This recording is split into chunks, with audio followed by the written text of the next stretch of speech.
How did Solid Snake go from 2D blasting bad guys to legendary battles in the sky?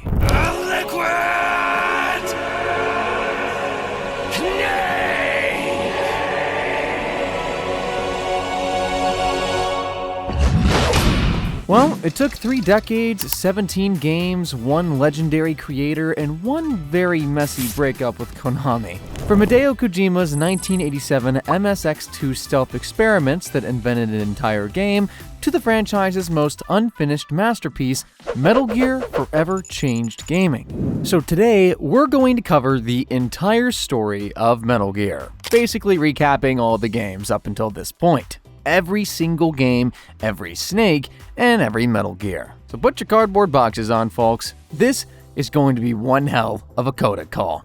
Alright, so here's a little setup for you. Picture this, right? It's 1987, and Hideo Kojima just accidentally invented the stealth genre. Yeah, you heard that right. Accidentally. The MSX2 hardware was so weak that it couldn't handle enough bullets or enemies on screen for a proper action game, so he decided that instead of scrapping the entire project, why not make a game where you just don't get caught? A genius move that forever changed gaming. Enter Metal Gear. In the very first game in the franchise, you play as Solid Snake, a rookie Foxhound operative in his first mission. Foxhound is a small group of elite and deadly Black Ops units. They're a part of the United States Army.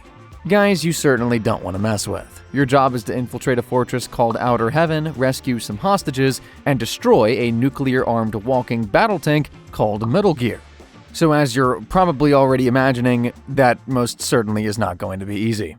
The game begins with Snake being dropped 200 kilometers north of South Africa into Outer Heaven, a fortified military state run by a legendary mercenary. Foxhound has already dispatched their top agent, Gray Fox, to investigate the issue. He went radio silent after his last mission, and Solid Snake has a radio receiver to keep in touch with his commanding officer named Big Boss.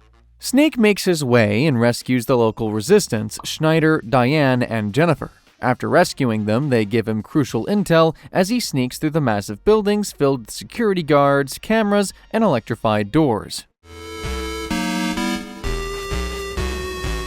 You basically start the game completely unarmed, so you have to scavenge for everything, like guns, key cards, rations, even a cardboard box to hide in. Yeah, the cardboard box stealth tactics begin in this game. After using the intel and moving through the buildings, you finally rescue Gray Fox, who drops the bombshell on you. Metal Gear is a bipedal tank that's equipped with nuclear weapons, and it can launch nukes from practically anywhere in the entire fracking world.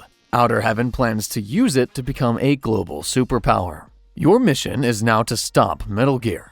In order to stop it, you have to rescue a Dr. Petrovich, the engineer who is forced to build the entire thing. You move through the base, rescuing other inmates who direct you to Petrovich's cell. You fight off guards and bosses with weird names like Machine Gun Kid, Fire Trooper, and Coward Duck. Coward Duck literally hides behind hostages as he throws boomerangs at you. Absolute scumbag, and I love them for it. You blast them away as you head to rescue the engineer. You also fight off tanks while looking for Petrovich. You first rescue Ellen, the daughter of Dr. Petrovich, who directs you to her father. And finally, you reach the guy, and he tells you how to destroy Metal Gear. So as you head deeper into the base, fighting off guards and booby traps, you still continue the search for Metal Gear, but something feels wrong. The traps are almost too precise. The enemy knows your every move. Big Boss is acting pretty weird. You then rescue Diane's brother, who drops another bombshell on you. The commander of Outer Heaven is Big Boss himself. He was scheming all along. You run through lasers and traps until you finally reach Metal Gear's position. You do as Dr. Petrovich said, and put plastic bombs on its legs.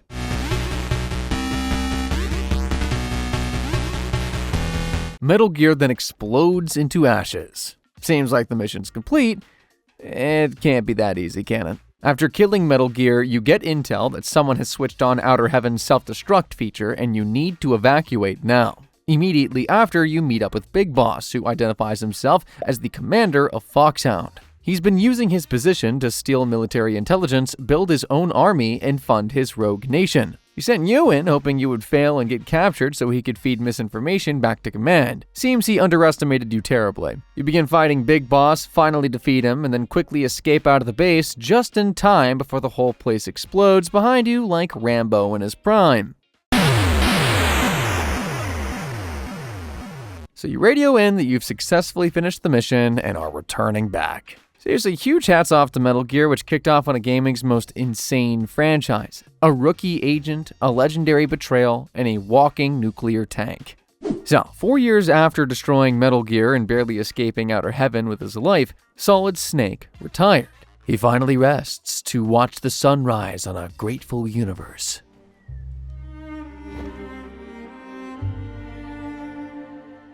He's done with war, done with sneaking around, done with Big Boss's manipulation, but we all know how retirement goes in video games. It lasts just for a good 5 minutes. The year is 1999.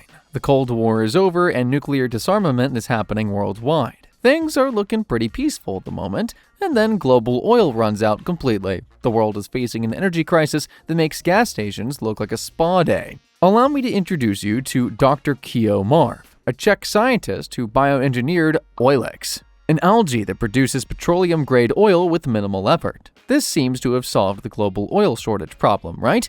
Well, not really. Dr. Marv gets kidnapped by soldiers from Zanzibar Island, a newly independent Central Asian nation that just seized a bunch of nuclear weapons that are marked for disposal. So now Zanzibar land has nukes and Dr. Keo, the only hope against the planet's oil shortage. They are literally holding the world hostage. Foxhound's new commander, Roy Campbell, drags Snake out of retirement on Christmas Eve for one more mission.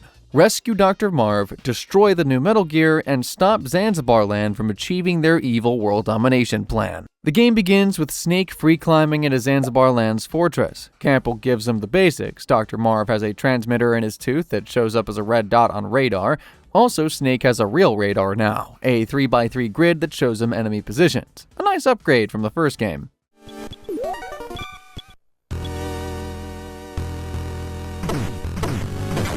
But this does not mean the game is in easy mode now. The enemies have gotten a little bit smarter too. Guards now have 45-degree vision, they can hear footsteps on certain surfaces, and can actually follow you between screens. No more exploiting room transitions. If you get spotted, you're in for quite the wild chase, but don't you worry, because Snake can now crawl under desks, through vents, and past lasers. The stealth actually feels like stealth this time around. I mean, it kinda did before, but even more. Now, anyway, you sneak through the base, picking up gear while avoiding patrolling guards. You then meet a guy in a lab coat who laughs at you, thinking you finally got Dr. Marv. Turns out, he's a shapeshifter. The guy transforms into Black Ninja, a teleporting assassin. You fight with him and finally beat him up. As Black Ninja's dying, he reveals his identity. He is Kyle Schneider, the resistance leader from the first game who helped Snake. Schneider drops a bombshell on Snake that after he destroyed Outer Heaven, NATO bombed the place with all the resistance fighters and war-orphaned children still inside. They didn't want to deal with refugees, so they just eliminated all of them. All but one man saved the survivors and gave them a new home. Snake is slowly connecting the dots here. Schneider won't say the name of this mysterious savior, but we'll get to know the man later on. Before Schneider dies, he tells Snake where to find Dr. Marv. He tells him to follow the guard with the green beret on the first floor. Snake trails the guard through an outdoor area in a stealth sequence until he reaches a building. It's empty. He hears knocking, and it's a tap code. Snake decodes it and begins talking with Dr. Petrovich Manor. Yep, the GOAT has returned. He tells Snake that he and Dr. Marv were captured together while traveling in America. They moved Marv to a lower building up north, and also Zanzibar Land has already finished building a new Metal Gear called Metal Gear D. The one Snake destroyed in the first game, it was just a prototype. They were also mass-producing smaller, non-nuclear versions of the Metal Gear. This country sure seems to have its priorities straight. Snake asks the doctor who's behind his kidnapping, and Dr. Petrovich tells him it is Big Boss. Of course it is. He tells Snake to hurry up before Marv breaks under torture. He mentions his daughter Ellen and a zoologist friend named Johan Jakobsen, who can be of help to him. Snake goes and crosses a minefield, then gets a warning call from a mysterious fan who's been watching him. He then encounters a Hind helicopter that attacks from above, only using its shadow. Very cool, but also very annoying. Snake fights off a mercenary named Running Man. Snake defeats him and proceeds to rescue Holly White, a CIA agent posing as a journalist who got caught and imprisoned. He found her using audio clues.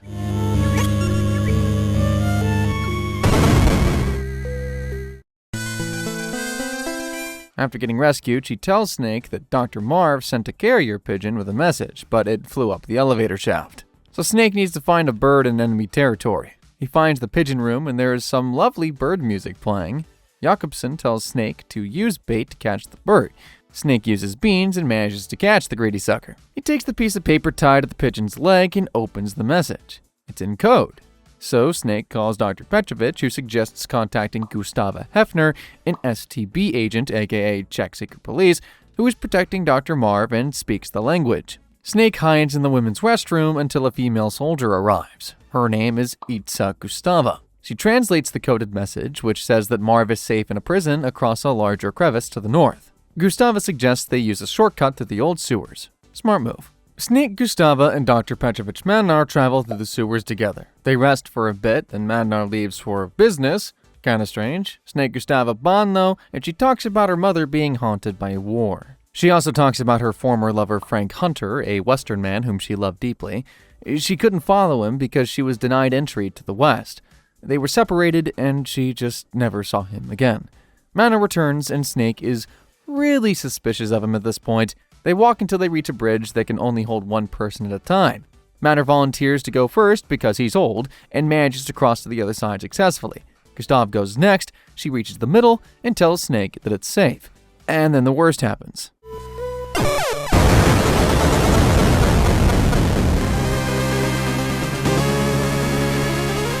The bridge explodes and Gustava's thrown to the ground. She's critically injured and she gives Snake her key card and a brooch.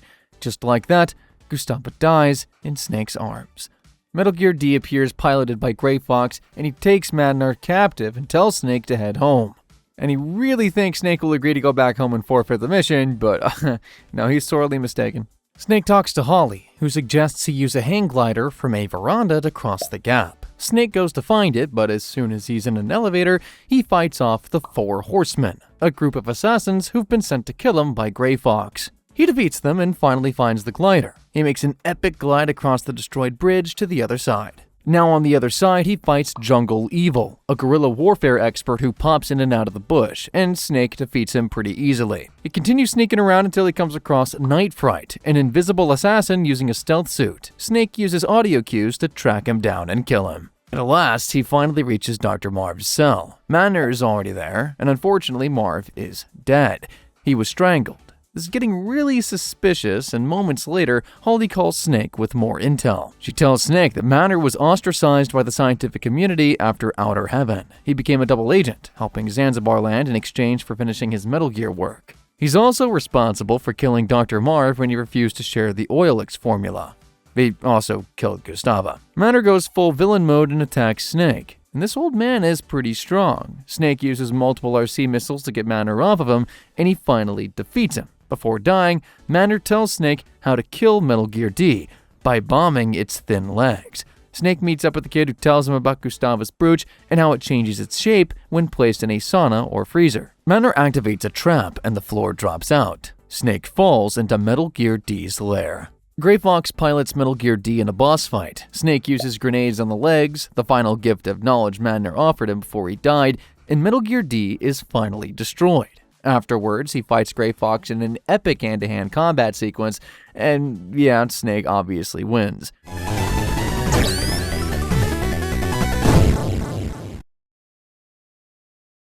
Later on, Snake comes to learn that Gray Fox's real name is Frank Jaeger. And by the way, I was curious, and according to the all-knowing resource known as Wikipedia, Jaeger is German for hunter. Turns out he was Gustava's long-lost lover all along. He had deep-seated hatred for politicians who separated them, so Big Boss gave him purpose. Gray Fox says Gustava's waiting for him on the other side, and then he kicks the bucket. Snake picks up the cartridge left behind by Gray Fox. Snake then hears a voice calling him over.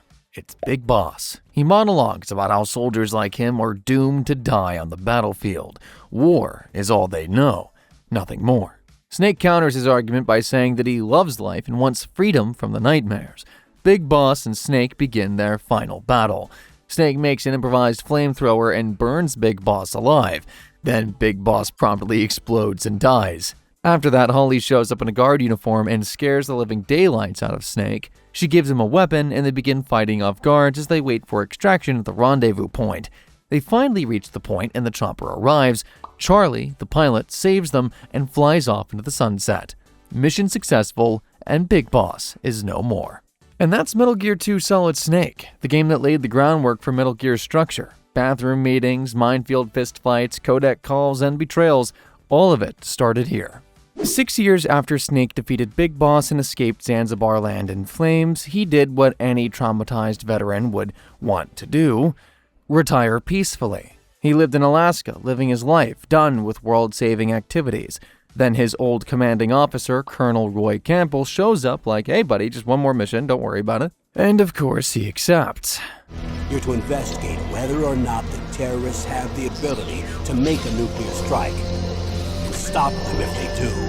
So, February 2005, Shadow Moses Island, Alaska, is a remote nuclear weapons disposal facility. Foxhound has gone rogue. They have seized control of the island, taken hostages, and are threatening to launch a nuclear strike unless the US government meets their crazy demands.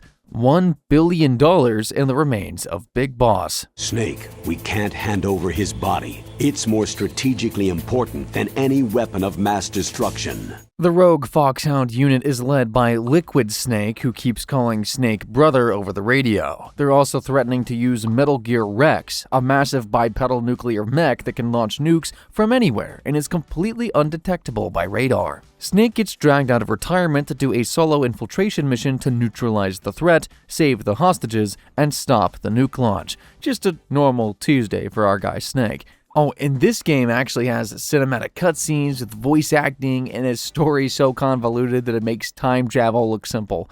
Welcome to Metal Gear Solid, folks. The game starts with Snake infiltrating Shadow Moses using an underwater insertion. He crawls through the air vents and sneaks past guards. Snake has codec support from Roy Campbell during all of this. Also, he has Naomi Hunter, a medical expert who yaps about nanomachines constantly. There's also Mei Ling, who handles mission data and lets you save the game. Lastly is Master Miller, Snake's old survival instructor. He's here in case Snake needs help maneuvering through Alaska's unforgiving terrain. Snake basically has a full force on his side. He's fully equipped for the mission. Snake crawls through the vents and enters the cell of the first hostage, DARPA Chief Donald Anderson. Anderson is of course terrified and begins talking about Metal Gear Rex. He says that it can be deactivated using a secret override code. What is the code? Your guess is as good as mine. Immediately after, unfortunately, Anderson just falls and dies from a heart attack. What about the Pentagon? Pentagon?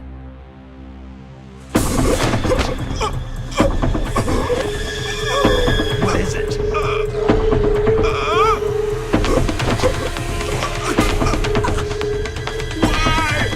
Snake escapes from Anderson's cell and is helped by a woman in a guard uniform. Snake proceeds to find Kenneth Baker, the arms tech president who has the other half of the launch codes. Snake finds Baker strapped to C4 explosives in the armory. Before he even thinks of freeing him, Revolver Ocelot shows up. He's a cowboy slinger who dual-wields revolvers and twirls them like he's in a Western movie at all times. The two start fighting, and in the middle of the battle, a cyborg ninja teleports in, slices off Ocelot's hand, and vanishes. Ocelot runs off, and Snake continues to talk to Baker. Baker tells him the woman who helped him escape, Meryl Silverberg, has a pal, aka Permissive Action Link, a crucial keycard that can prevent the nuke launch. Baker also accuses Snake of killing the DARPA chief. If only he knew that Snake kinda just literally watched him die naturally. Suddenly, Baker starts convulsing in pain.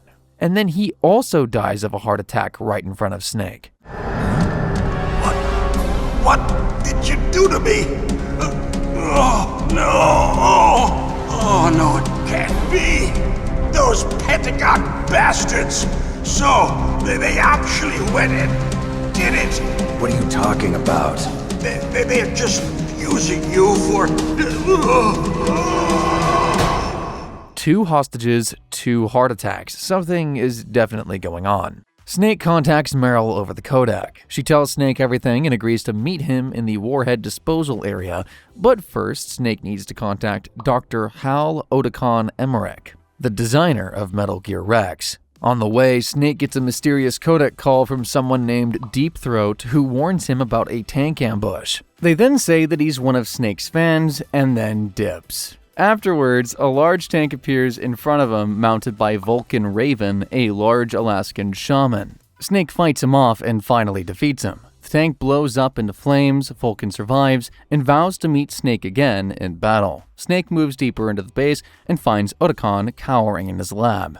A cyborg ninja just slaughtered 20 guards in the hallway, and he is next. The ninja walks closer to him, and lucky for him, Snake appears just in time. Snake and the cyborg ninja fight it off.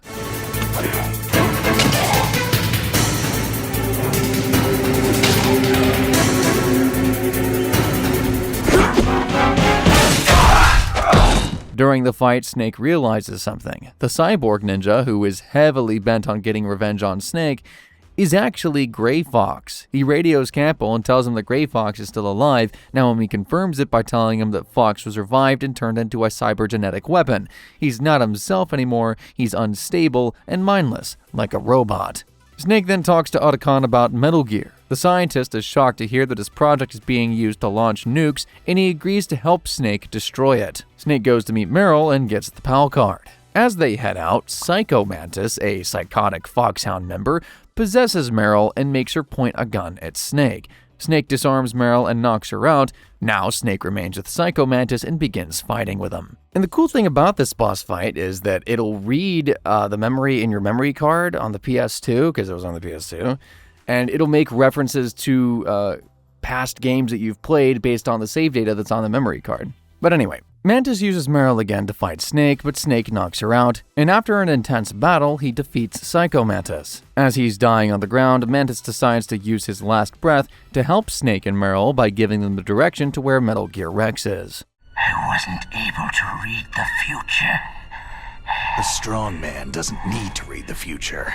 He makes his own. Snake and Meryl reach an outdoor area. They evade some mines courtesy of Meryl. As they're walking, Meryl gets shot by Sniper Wolf, one of Foxhound's elite snipers, twice. Snake rushes back to the armory and comes back with a sniper rifle. By the time he returns, Meryl has been taken captive. Snake takes out some of the guards, but he is ambushed by Sniper Wolf herself with a bunch of guards. They capture him and knock him out with a gun. After a while, Snake wakes up, now tied to a torture device. He's in the hands of Revolver Ocelot, who is a sadistic psycho who enjoys torturing people. He begins electrocuting Snake repeatedly, demanding to know how a specific PAL key works. Well, Snake doesn't give in. He takes the torture like a true soldier. It's been a long time since you saved your game. Yeah? So what? If your body can't survive the torture, it'll be game over.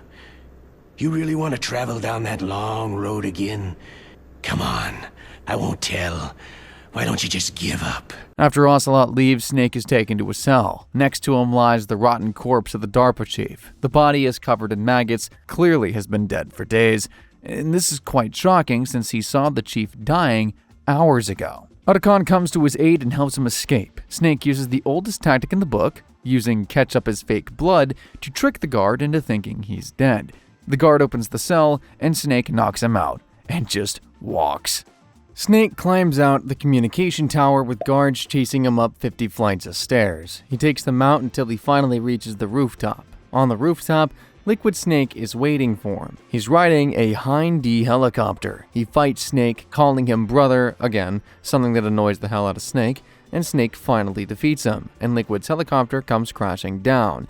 He's finally dead. The connecting bridge is destroyed, so Snake grapples down to safety. As he heads out into an open area, he faces Sniper Wolf again in a snowy field. And this time, Snake defeats her for real. As Sniper Wolf is lying on the cold snow, bleeding, she tells her backstory and gives one hell of a speech. Snake comforts her and places her sniper rifle on her chest as her final wish. She asks Snake to finish her, and he accepts. Snake shoots her point blank, ending her misery once and for all. Otacon is devastated because he had been begging Snake not to kill her since he loves her. Snake tells them to move on and start a new life, something which Otacon refuses until Metal Gear is destroyed. He agrees to help Snake in the background thanks to his camouflage suit. What was she fighting for? What am I fighting for? What are you fighting for? If we make it through this, I'll tell you.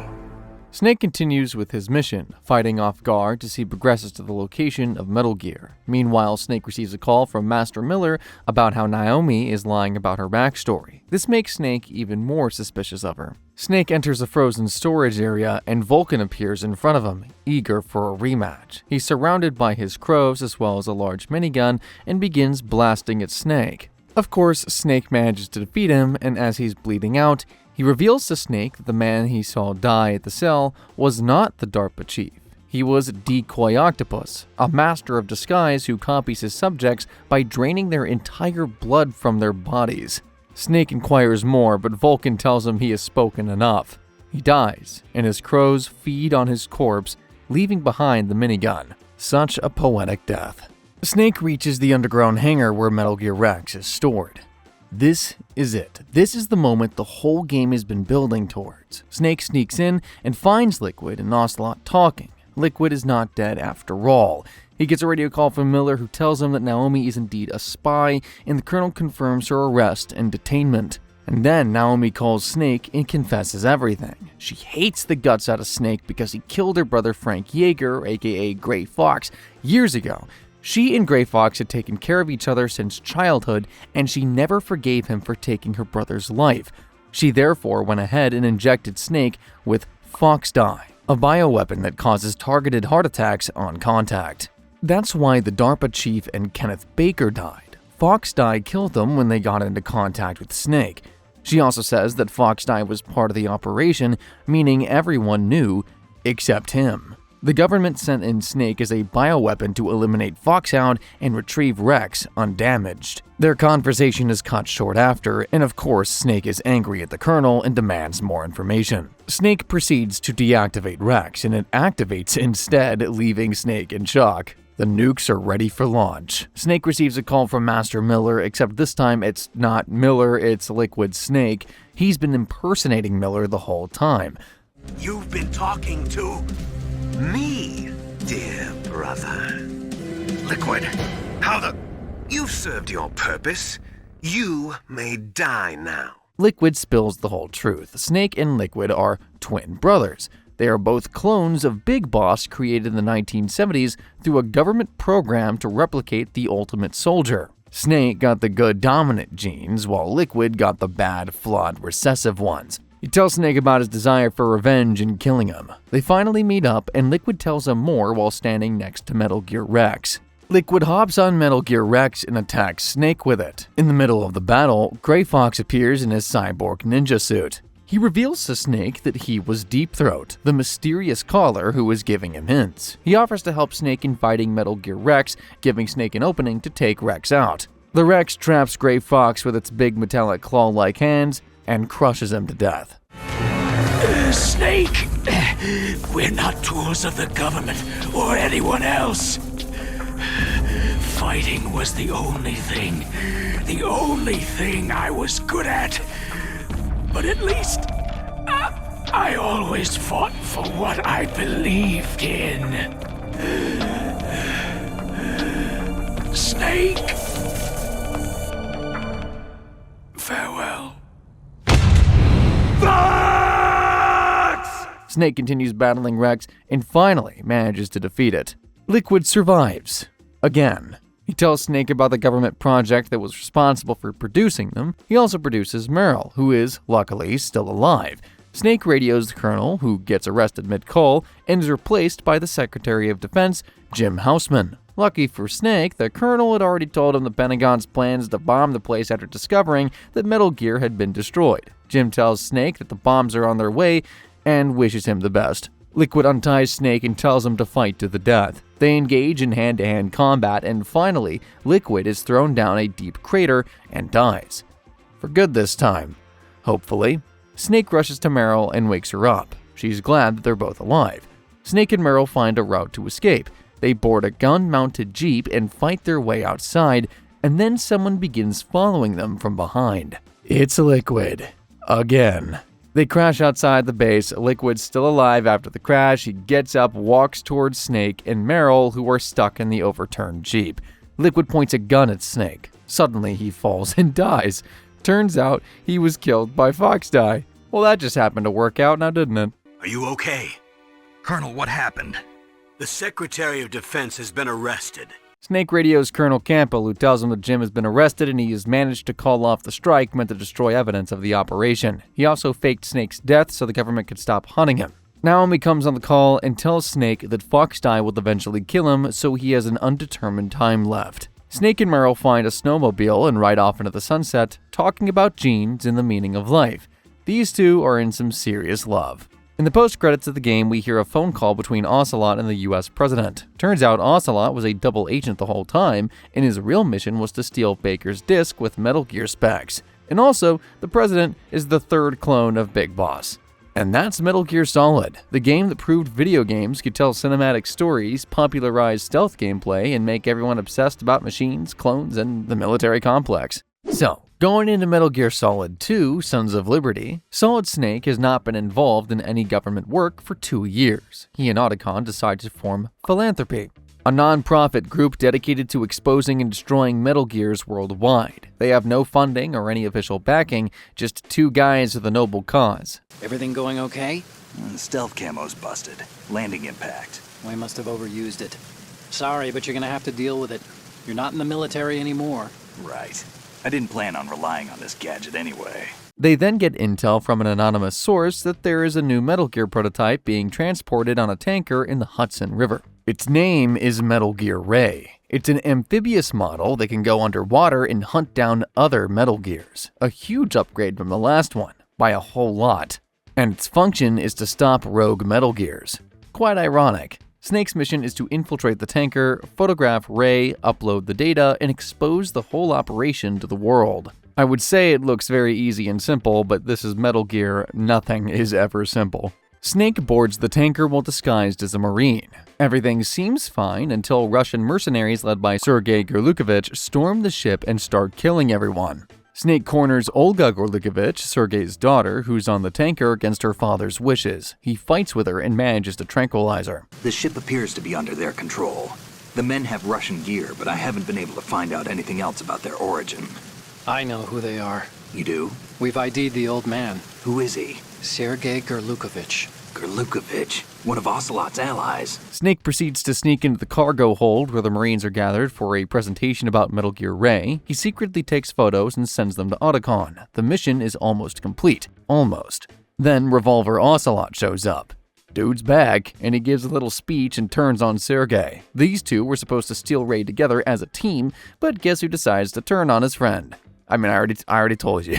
Yeah, it turns out Ocelot had other plans. He shoots Sergei in the face and steals Ray for himself. Snake meets face-to-face with Ocelot. Remember in the previous game, Ocelot had his hand sliced off by the cyborg ninja. Well, he gets a prosthetic one in this one, but bad news, he was given Liquid's hand. The one and only Liquid Snake. His arm is transplanted onto Ocelot's body, so as Snake and Ocelot are confronting each other, Liquid's consciousness takes over Ocelot, and he starts talking in Liquid's voice, calling Snake brother again, then blows up the tanker. Our raw materials are vintage, brother. Big Boss was in his late 50s when they created his copies. But I live on through this arm! Liquid's arm.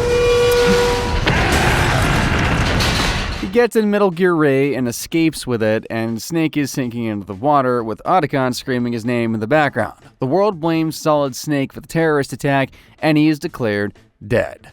Philanthropy is also, of course, destroyed with him. Fast forward 2 years later, April 2009. The tanker incident caused a massive oil spill, so to clean it up, they built the Big Shell, an offshore decontamination facility in the middle of the Hudson. During a routine inspection tour, terrorists calling themselves the Sons of Liberty seize control. They're holding hostages, including the President of the United States, James Johnson. They have a crazy demand, $30 billion, or they blow up the facility, kill the hostages, and cause the worst environmental disaster in human history. So to prevent all this, Foxhound sends in a new operative named Raiden, a young rookie who's been trained entirely in VR simulations and has never seen any real combat. He has a support team which includes Colonel Campbell, well, the AI version, not the real Colonel, and also Rosemary, his girlfriend, who is also working as a system analyst on the mission.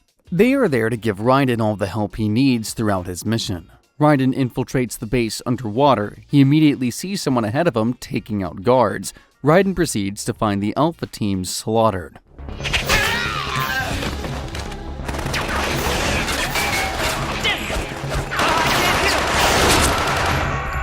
It's one hell of a bloodbath. He carefully walks forward and meets the one behind all this. The guy's name is Vamp, a vampire-themed assassin who drinks blood, can walk on water, and cannot be killed by gunshots. Vamp attacks Raiden, but he is saved by one remaining survivor. He shoots Vamp, who vanishes after acting really weird around the survivor. You smell like... Are you? It has to be. Ha!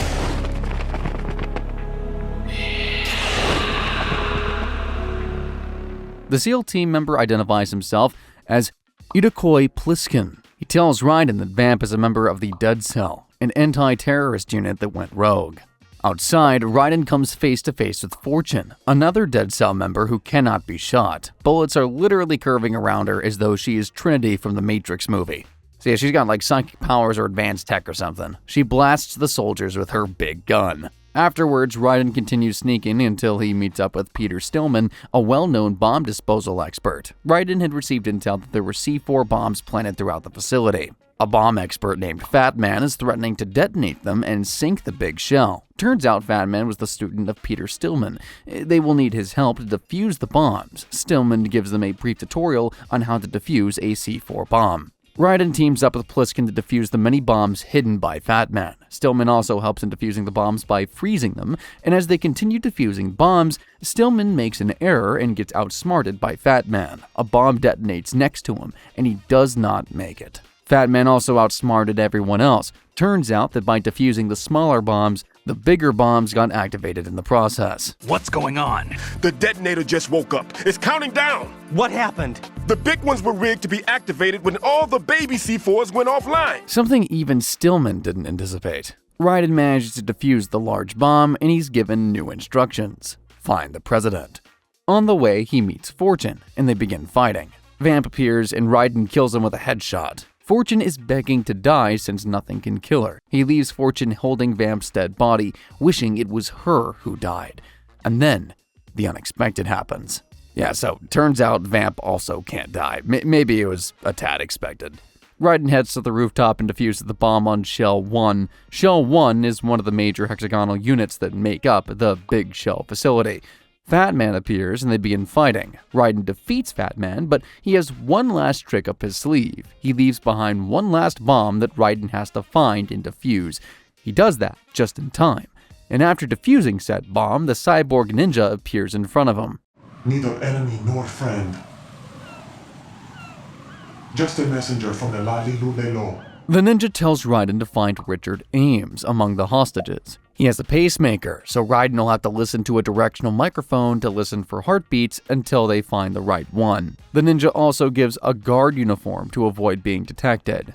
Raiden eventually finds Ames though, just tied to a metal bar. As Raiden is talking to Ames, he overhears Solid Snake and Ocelot talking in the next room about Outer Heaven and Big Boss's plans. Raiden is even more confused since he knows that Snake died a long time ago. Ames continues spilling info, then suddenly, he dies of a heart attack. Yeah, sounds familiar, right? Ocelot appears and discovers that Raiden is an intruder. He points his gun at him, and the cyborg ninja appears just in time to rescue Raiden from Ocelot. Raiden heads outside, and he's ambushed by a guy claiming to be Solid Snake.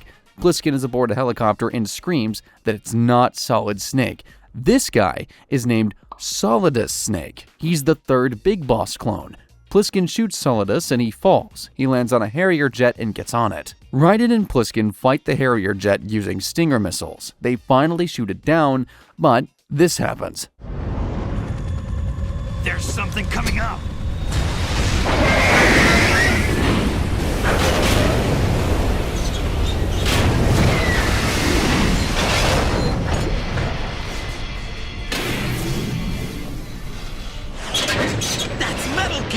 It's already active! Metal Gear Ray catches the falling Harrier jet midair. Raiden talks to Pliskin and finally learns the truth. Pliskin is indeed the legendary Solid Snake. The body that had his DNA was for Liquid, not him. They stole Liquid's frozen body and used it as a decoy to fake Snake's death. Raiden finally manages to reach President Johnson. Johnson reveals the truth. The United States democratic process is actually fake. There is a shadow organization called the Patriots that secretly controls everything, from the government to the economy and finally information flow. Basically, all of it. The Patriots rule this country. No. Hard to believe, isn't it? The Big Shell is actually just a cover-up for Arsenal Gear, a submersible fortress housing an AI called GW that can control internet information and shape the course of history. Solidus wants to destroy the Patriots and free humanity. So Johnson gives Raiden a virus that'll help him shut down GW. And in a shocking turn of events, Johnson demands to be shot by Raiden. He resists until Ocelot comes in and shoots him in the chest. I'll see you around, carrier boy. Forget him. He did us a favor. Find Emma. Stop Arsenal. This is my last order as your commander-in-chief. I'm counting on you. Raiden needs to find Emma Emmerich, the stepsister of Otacon. She's a programmer and has the skills to upload the virus into GW. She's trapped in an area, though, flooded with water. The thing about Emma, though, is that she's extremely scared of water due to her past traumatic experience with it. Raiden heads to find her, and along the way, he fights with Vamp again and shoots him. Vamp falls and drowns in a whirlpool, but we all know that won't be the last we see him. Raiden finally finds Emma and rescues her. He has to carry her on his back since Emma cannot swim. Raiden takes her to safety as Snake gives them sniper support. Out of nowhere, Vamp appears again and holds a knife to Emma. He stabs Emma as Raiden shoots him. Vamp falls into the water. They take Emma to the computer and the virus is uploaded. The virus unfortunately only partially works and it gets cut off before it finishes uploading. Something seems to have stopped it. But unfortunately, Emma dies in Otacon's arms. I never wanted to hurt you. I thought that with Arsenal, if I followed in your footsteps, I could be closer. Emma? Emma? Emma? Answer me!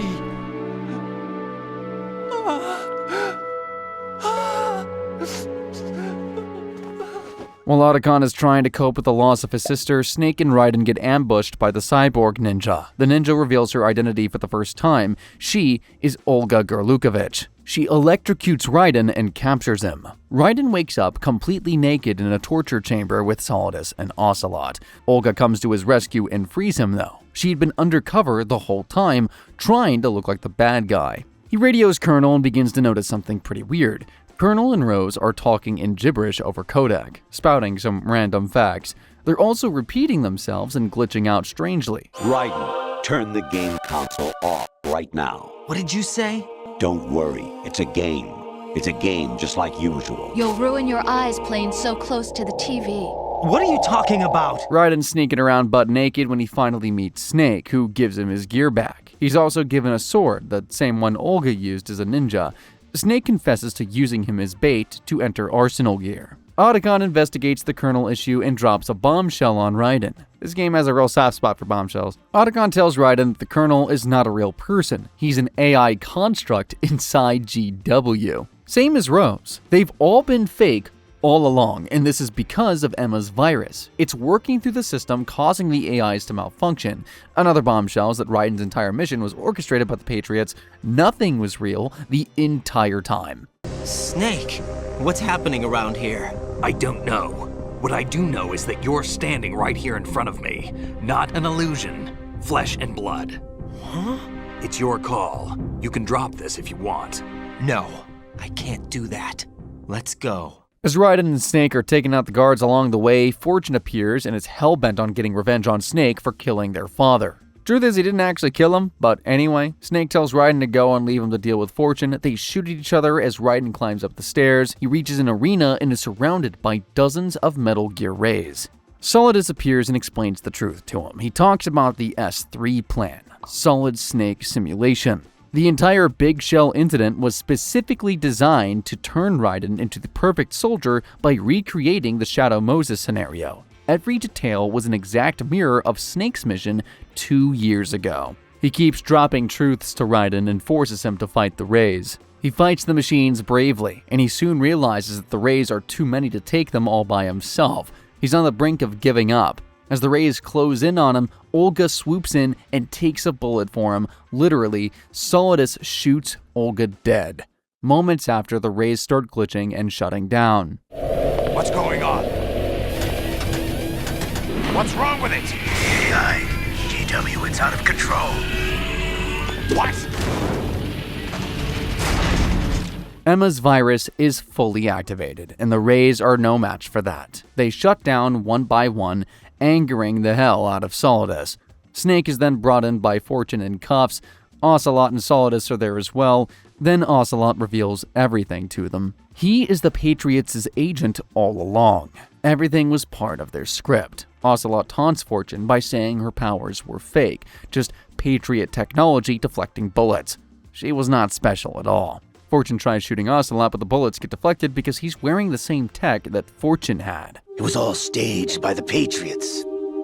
Staged? You were being shielded by the electromagnetic weapons technology that the Patriots developed. Fortune is in total shock, knowing that everything was a lie. Ocelot boards one of the Rays and blasts missiles towards Fortune, Snake, Raiden, and Solidus, but something short of magical happens. Fortune manages to somehow deflect the missiles without the tech. Real psychic powers over there.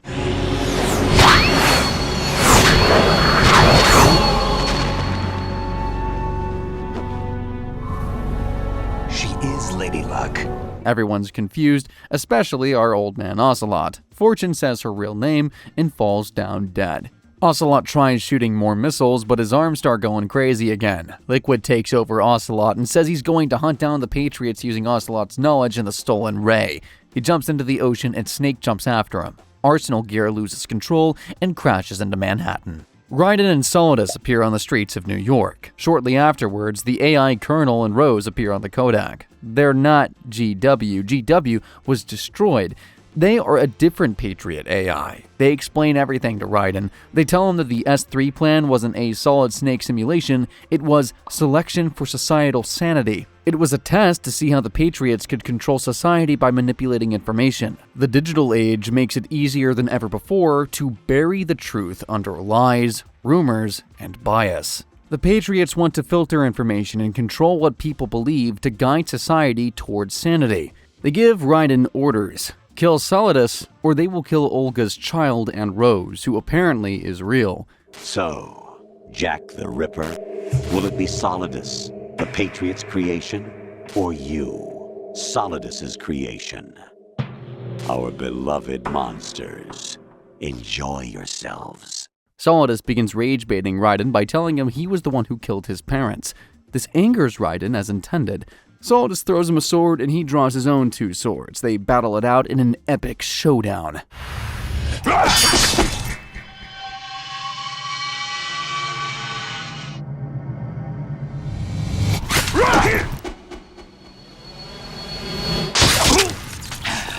Raiden finally defeats Solidus, who falls dead next to George Washington's statue.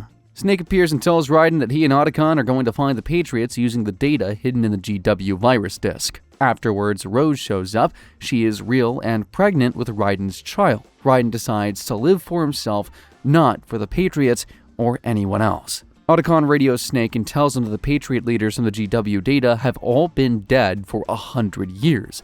The list was a fake. So I think it's safe to say Metal Gear Solid 2 leaves us with more questions than answers. The Patriots remain hidden, Liquid is somewhere in a stolen ray, and the world is drowning in controlled information. So, moving on to Metal Gear Solid 3 Snake Eater.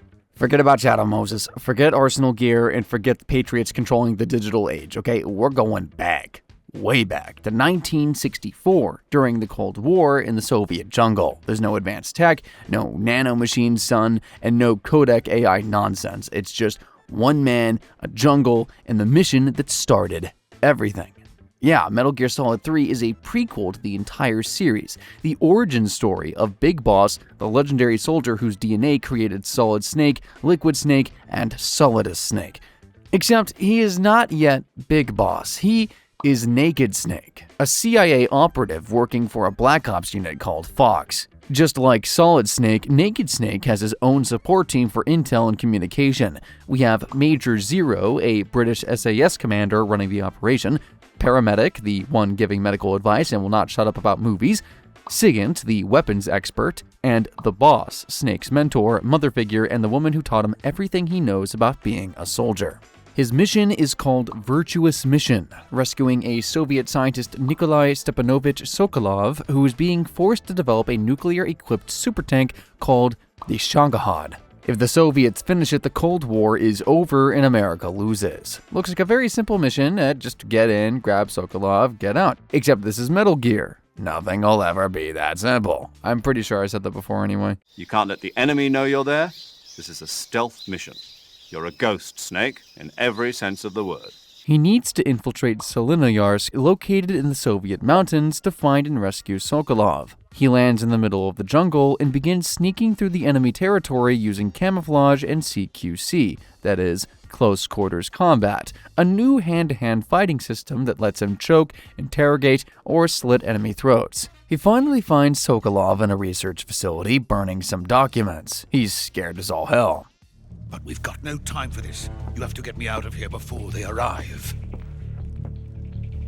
Who's they? Colonel Volgin of GRU. You in the West know him as Thunderbolt. He warns Snake that Colonel Volgin, a sadistic GRU officer, is coming to steal the Shagohod. Snake radios Major Zero and tells him that he has Sokolov. As they sneak away, a young hotshot named Ocelot shows up with his unit. He's a cocky guy who's an expert in using revolvers. He takes down some soldiers around him like a piece of cake. Snake beats him up and they escape with Sokolov. They reach a rope bridge and as they're crossing, the boss appears. She's carrying 2 metal cases. She drops them and shakes the bridge. A chopper appears and pulls Sokolov away from Snake, and then Colonel Volgin appears. Turns out, he can control electricity. Snake is confused about this. The boss tells him that she's defecting to the Soviet Union, and the 2 metal cases are nuclear warheads, a gift to Volgin to prove her loyalty. Snake tries to fight the boss, but he is no match for her. She beats him up, breaks his arm, and just as Volgin demands to kill Snake, the boss refuses and instead throws him over the bridge. He falls into the river below and drifts away. Snake wakes up at the edge of the river and begins nursing his wounds. So Volgin is really excited about his new nukes and immediately launches one at Sokolov's research facility, destroying it and everyone inside. Colonel, even if they are our enemies, they're still our countrymen. But it won't be me that pulled the trigger. It'll be our friend, the American defector. You're going to nuke your fellow Russians?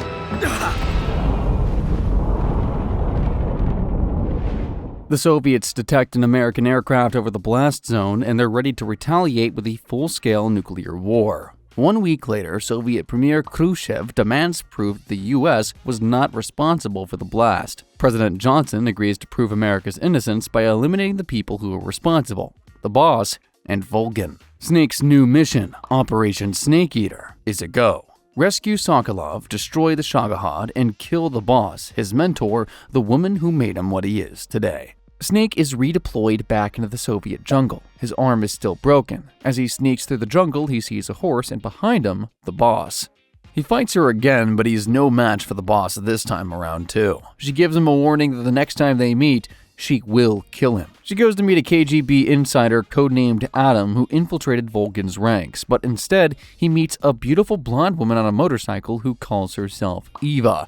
She tells Snake that Adam didn't show up, so she came in his stead. She just kisses Snake and tells him not to die. Cool. I guess we take those. They part ways and Snake continues searching for Sokolov. He gets ambushed by Ocelot, who is holding Eva at knife point. Ocelot shoots Snake, but his gun jams, and Eva frees herself and beats up Ocelot.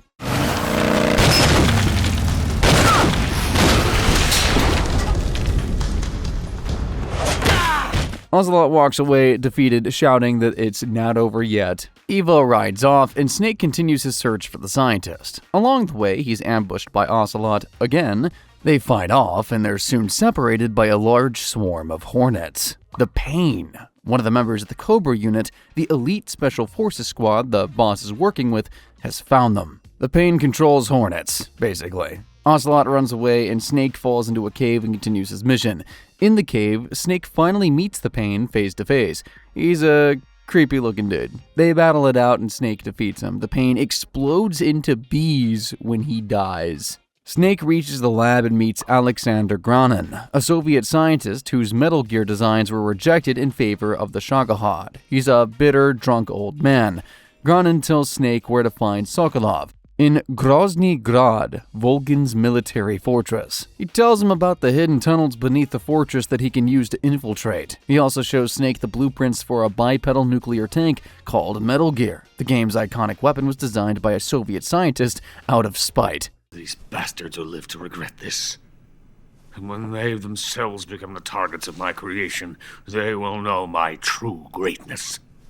Yes, Sokolov's pathetic Shagohod pales in comparison to my work. Snake fights his way through, taking down the Cobra unit one by one. He starts with the Fear, a camouflaged assassin who is almost invisible, and with a really long tongue. He fights and defeats him, and he explodes into 1,000 blades. Next up is the End, a 100-year-old legendary sniper with a parrot companion. You fight him off, and he dies peacefully in the forest, thankfully. He's just a really old guy who spews wisdom, talking about the trees and nature and whatnot. And then Snake finally meets up with Eva, who tells him how to enter the forest without being caught. Back at the fortress, Volgin kills Alexander for having a location transmitter and being a spy. He gets furious after learning that the Fear and the End have fallen. The boss tells him to tighten the security since Snake will be heading there sooner or later. And yeah, no, she's not wrong after all. Snake is already infiltrating the fortress from below. He meets with the Fury, a flamethrower-wielding maniac in a fireproof suit. He was the first human in space, but got burned during re-entry and became obsessed with fire, apparently. Snake fights with the Fury and finally defeats him. He dies by exploding into, you guessed it, a large ball of fire. Poetic. Snake wears the clothes of Major Ivan Rykov and continues infiltrating the fortress. He finds Sokolov alive. They talk, and Sokolov tells him that he handed over all the experimental data of Shagohod to Tatiana, Volgin's lover. Snake is about to extract Sokolov when Volgin comes storming in. He shoots Sokolov in the knee and recognizes Snake immediately. Snake knocks Volgin down, and moments later, the boss arrives. They start fighting and she beats Snake's butt in again, then Volgin begins mercilessly beating Snake too until he passes out. Snake is taken to a torture chamber and Volgin makes him suffer quite badly. He beats him and electrocutes him, but Snake does not fall. He remains quiet as Volgin pumps electricity through his body. A tracking device falls out of Snake's body during the torture. The boss says it was she who planted said device. Who's responsible for this? I am. I planted it on him to keep track of his movements. Volgin is not impressed. He orders the boss to prove her loyalty by cutting out Snake's eye. I'm afraid I must ask you to show me some proof that you and he were not in collusion. You don't trust me, is that it? Not that, but he is your apprentice. And is about to do it when Tatiana, who is Eva in disguise, steps in and stops her. Ocelot gets really suspicious about Eva and begins sniffing her. He demands to play Russian roulette with her to test if she is truly a spy. Snake bumps Ocelot's arm mid-trigger, the gun goes off, and ends up shooting Snake's eye anyway. The boss slaps Ocelot and Volgin is entertained by Ocelot's little gun performance. They leave, and Eva whispers to Snake to run and tells him an escape route. Snake manages to escape through the sewers. He gets chased down by Ocelot's unit and leaps off a waterfall straight into the river below. He wakes up and crawls to the jungle. Then he encounters the Sorrow. See, the Sorrow is a ghost. He haunts Snake with his sorrow vibes. He gives Snake sorrow nightmares, where every person he killed during the mission is haunting him in the river. I'm laughing just because the words are funny, but it's actually pretty traumatic for the guy. Snake manages to survive the Sorrow's river and swims to safety. He meets up with Eva at a cave behind the waterfall, and she gives Snake his equipment, and Snake finally gets something to eat. Don't like snakes? Not for dinner. Didn't you have to eat them at the KGB? In my training, we always got the good stuff. French, Italian, that kind of thing. Snake eating a snake. Also, the game is kind of hinting at Eva finding Snake interesting, cough cough, but I'm just enjoying Snake eating a snake right now. Eva gives Snake an eye patch, his gear, and C3 explosives to destroy the Shagohod. He ends up planting these things around the Shagohod's fuel tanks, and he is, however, interrupted by Volgin and Ocelot. Eva's lying on the ground. Volgin discovered she was the spy and had the Philosopher's Legacy. That is a microfilm that contains the location of $100 billion in hidden war funds, by the way. Volgin hands the legacy to the boss for safekeeping. He proceeds to challenge Snake to a fight, a brutal fight to the death. Snake ends up defeating Volgin, and it's just in time for the explosives to be detonated. Snake escapes with the help of Eva and her motorcycle, the place explodes, and moments later, the Shagohod bursts through the hangar wall, piloted by Volgin. Snake and Eva flee on the motorcycle, and behind them, Ocelot is also chasing after them using a motorcycle. They manage to lose Ocelot, who was almost about to catch them, and yeah, that's the last we see of him for now. Volgin chases after Snake and Eva alongside other guards who are on motorcycles as well. This scene is straight out of an action movie. Snake and Eva cross a bridge and wait for Volgin on the other side. Eva has planted C3 explosives on the bridge, and they destroy the bridge the moment the Shagohod crosses, plunging it into the river below. They celebrate, saying they finally did it. I'm not finished yet! Volgin reappears, jumps above Snake and Eva, blasts the Shagohod down using rocket launchers, and gets out just to use his electric current to bring the Metal Gear alive. Snake blasts the Shagohod again. Volgin finally goes down in the most befitting way, getting fried to death by a lightning bolt. Snake and Eva hug each other, and not even a minute passes before the other soldiers on motorcycles are racing towards them with heavy gunfire. So they get on their bike and drive off into the jungle. They lose control of the bike and crash. Snake wakes up to see Eva impaled by a tree branch. He treats her wounds and helps her walk. They eventually reach a lake where there's an aircraft waiting. Eva goes first, but Snake has one final mission to accomplish: kill the boss. Snake meets the boss in a field of white flowers. She's been waiting for him. She tells him her story. The boss had a lover, the Sorrow, and they had a child together. Their son was taken from them by the Philosophers, a shadow organization that controlled the US, USSR, and China during World War II. The Sorrow was on the opposite side of the Cold War. The boss had to kill him to complete a mission. She then proceeds to order a strike in their exact location in 10 minutes. She tells Snake that only one of them will survive this fight, and thus, the final battle begins. Finally, Snake defeats the boss. As she is dying, she hands Snake the Philosopher's Legacy and her signature weapon, the Patriot. You're a wonderful man. Kill me. Kill me now. Do it. She orders Snake to complete the mission, so Snake pulls the trigger and shoots the boss dead. The white flowers turn red, and the boss's horse slowly walks to her body and mourns her. After that, Eva and Snake board the plane. As they're gliding above the water, Ocelot appears and enters the plane as well. He fights with Snake and challenges him one last time, so I guess the last one wasn't the final battle, but whatever. Snake makes the decision not to kill Ocelot. He thanks Snake and jumps off the plane. Snake and Eva maneuver the plane and evade the mountains ahead despite having a failed engine. Then some MiGs, deadly Russian fighter jets, appear next to them and threaten to shoot them down. They, however, receive an order to abort the mission and fly away. Snake and Eva are very lucky. They escape safely and spend the night together. The next morning, Snake wakes up alone. Eva left a tape to explain everything. Snake listens to said tape and learns everything. Eva was a Chinese spy sent to steal the Philosopher's Legacy. She was supposed to kill Adam, but he never showed up, so she pretended to be Eva to complete the mission. She was also going to kill Snake, but the boss made her a promise not to. I'm supposed to kill you. But I can't do it. Not because we loved each other. And not because you saved my life. But because I made a promise to the boss. And I intend to keep it. Eva drops another bombshell. The boss never defected. It was all a setup. Her mission was to infiltrate Volgin's ranks and steal the legacy for the United States. But after Volgin launched the nuke, America had to prove that they were not responsible, so they blamed the boss and made her a traitor. They also ordered Snake to kill her to prove America was innocent, and the boss knew this and accepted all of it. She will go down in history as a war criminal, but the truth is that she risked her life to prevent a nuclear war. A true hero. Snake meets with President Johnson, who awards him the title of Big Boss. But Snake is feeling empty inside, having known the truth. He walks away after receiving the award and goes to the boss's grave. He puts flowers and her signature next to her tombstone and salutes her. And the game ends. In the post-credits scene, we hear Ocelot making 2 phone calls, one to the KGB saying it's their time to shine, and the other one to the CIA, revealing that he is the real Adam. He was a triple agent all this time.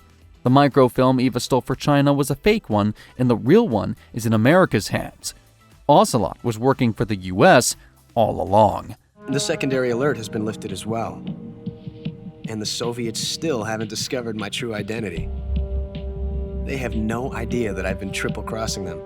And that's Metal Gear Solid 3 Snake Eater. The story of how Naked Snake became Big Boss, and how the boss sacrificed everything for her country, and how a singular mission in 1964 set the course for the events of the entire Metal Gear saga. Moving on to Metal Gear Solid 4 Guns of the Patriots, this game is set up in 2014, 5 years after Arsenal Gear crashed into Manhattan, and 9 years after Shadow Moses. The world is in chaos, war is everywhere, but it's not the governments who are fighting this time, it's private military companies, or PMCs for short. See, PMCs control more firepower than actual armies, making war an industry on its own. Every soldier is fitted with nanomachines linked to the SOP system, aka Sons of the Patriots. It's an AI network that controls weapons, enhances performance, suppresses emotions, and monitors everything. It's the Patriots' ultimate control mechanism. I know you're asking where our beloved soldier Solid Snake is. Well, he's dying. He's dying due to Werner syndrome. It's basically accelerated aging caused by his clone genetics. He looks really old right now. Maybe has a year left to live at most. Also, the Fox-Die virus Naomi injected him with at Shadow Moses is mutating, and soon it will kill everyone he touches. His mission in this game is to assassinate Liquid Ocelot before he seizes control of SOP and takes over the world's military. This is it, the final chapter. Old Snake's one last ride, and it begins now. So, this game begins with Snake riding with militia soldiers through a Middle Eastern war zone. The area is patrolled by unmanned geckos. These are bipedal tanks that can make sounds like a cow when around. They're really scary and huge. One of the geckos tries to find him, but he hides using his new Octo Camo suit that it can adapt to any surface for perfect camouflage, kinda like that Mecha Chameleon game. 3 days earlier, Snake was visiting a grave to pay respects to someone when Otacon picked him up.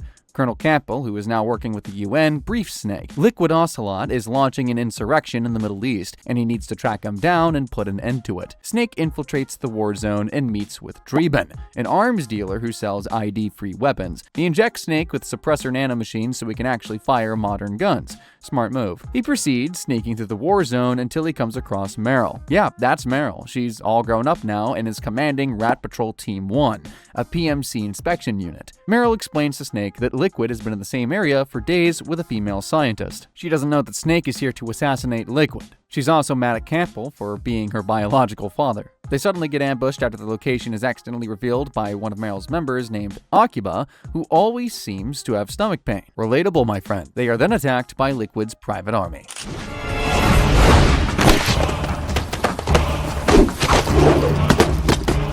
They fight off the soldiers in an intense battle, and they finally manage to eliminate all of them. Snake continues looking around for Liquid. He encounters some really weird-looking creatures on the battlefield. He tries his best to stay hidden, since its main goal is to find Liquid, of course, and finally, he reaches Liquid's location. He's also as old as him.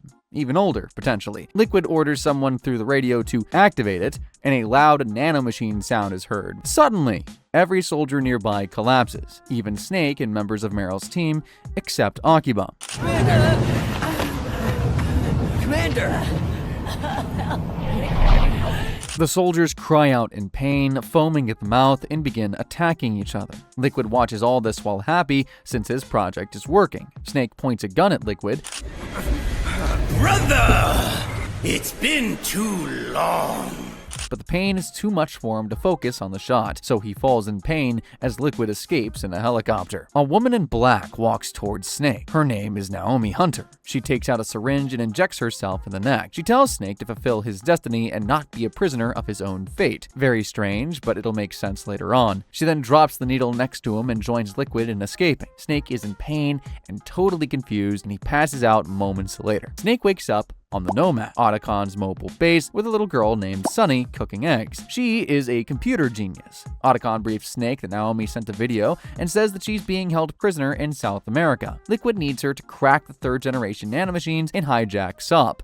She encrypted her location, but Sunny managed to decode it. Snake heads to South America. He sneaks around and spots Vamp. Yeah, this guy is still alive even after all this time. He hides and Draven finds him. Turns out Draven has been following Snake, and Draven explains to Snake about the Beauty and the Beast unit. They are PMC super soldiers in powered suits suffering from severe PTSD. Each one is named after an emotion and an animal. Snake manages to find Naomi in a hidden lab. She takes a look at his body, visibly saddened by his rapid deterioration. She tells Snake that he and Liquid were designed with a termination age. They cannot reproduce, so they're just weapons with an expiration date, essentially. Naomi tells Snake he has about 6 months to live. As they keep talking, they're ambushed by PMCs who storm in, guns blazing. They capture Naomi and escape with her.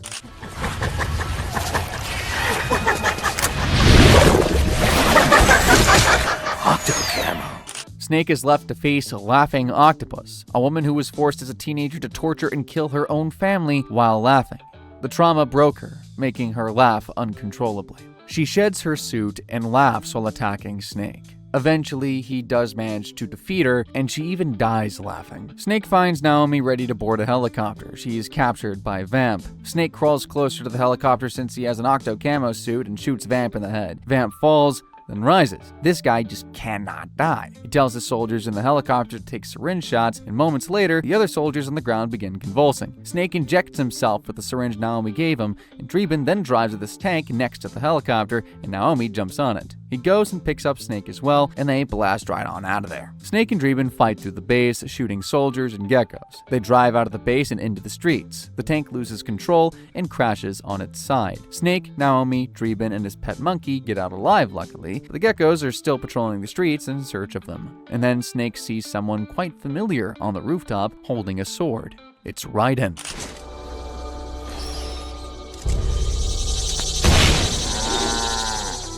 He jumps down and begins slicing the geckos up in an awesome action sequence.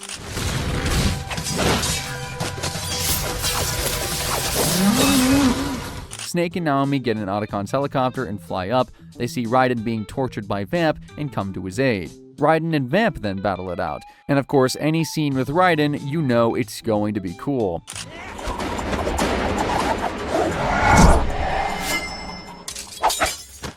The two fight with swords and knives, and it seems like they're a match for each other. Raiden manages to knock down Vamp, temporarily of course. He jumps into Snake's helicopter and they fly away to safety. On the plane, Raiden is very weak, but he manages to tell Snake to go meet Big Mama. More on her later. Back at Otacon's mobile base, Naomi tries her best to bring Raiden back to normal. Raiden, who speaks very weakly still, says that he needs to be taken to Dr. Madnar in Eastern Europe. He's the one who can heal him. Snake travels to Eastern Europe to meet Big Mama. He first meets Meryl at the checkpoint and they have a little chat. Snake continues sneaking through Eastern Europe and finally gets the location of this Big Mama, and they meet face to face. Call me Mama. Big Mama. Big Mama explains everything to Snake. Big Mama is actually Eva, Snake's surrogate mother. She gave birth to him and Liquid. She also says that after Snake Eater, Major Zero used his philosopher's legacy to form the Patriots, which entailed Zero, Eva, Ocelot, Sigint, Paramedic, and Big Boss. They wanted to fulfill the boss's will. Zero wanted Big Boss as an icon, while Big Boss hated being used as propaganda, so they decided to split. Zero created Les Enfants Terribles, which cloned Big Boss. Eva volunteered to carry the twins because she loved Big Boss. Big Boss then left the Patriots, created Outer Heaven, and then started a secret war against Zero. After Snake defeated Big Boss at Zanzibar Land, Zero put him in a coma and created 5 AI networks: GW, TJ, AL, TR, and JD. These were meant to control everything. Literally. Meanwhile, Eva's been protecting Big Boss's comatose body. She goes and shows Snake. Liquid needs it to access Sop's biometric locks, and moments later, Liquid's PMCs ambush them together with these crazy-looking beasts. Snake and Eva drive off trying to avoid them, and Snake and Eva also hop on a motorcycle to do just that. An epic chase scene begins. They fight off the beasts and enemies on armored vehicles across the streets of Europe. Unfortunately, the car carrying Big Boss's body gets bombed alongside their motorcycle, and they fall to the ground. Big Mama is seriously injured from the fall. Snake tells her to wait for him as he goes to deal with the threat. He begins convulsing, but luckily he injects himself with the syringe given to him by Naomi and returns back to normal. Snake is then attacked by Raging Raven, an angry beast who throws rockets at his enemies. They fight brutally, and Raging Raven is defeated. The enemy comes out of their suit, and a woman emerges. She attacks Snake, who shoots her severely until he defeats her. She dies coiling herself, just like Laughing Octopus did. Snake and Big Mama crawl down the sewers and head to the river. They find Liquid waiting for them. He's managed to capture Big Boss and destroy Big Mama's boat. Snake fights with Liquid, but Liquid is a master at close quarters combat. He mollywops Snake and tells him his grand plan of infiltrating the JDAI. He hops on his boat together with Naomi and Vamp, and they ride off, leaving Snake and Big Mama heavily injured. Just as Liquid is escaping, Meryl appears and tells him to surrender. She has a whole army behind her back. I'm talking armored boats, armored trucks with tons of soldiers, helicopters as well, and they all corner Liquid. He's got nowhere else to go, or so they thought. Liquid, with the movement of his hands, disables all of Meryl's weapons. Their guns refuse to shoot, and he now has control of all of their weapons and systems. And you know what comes next?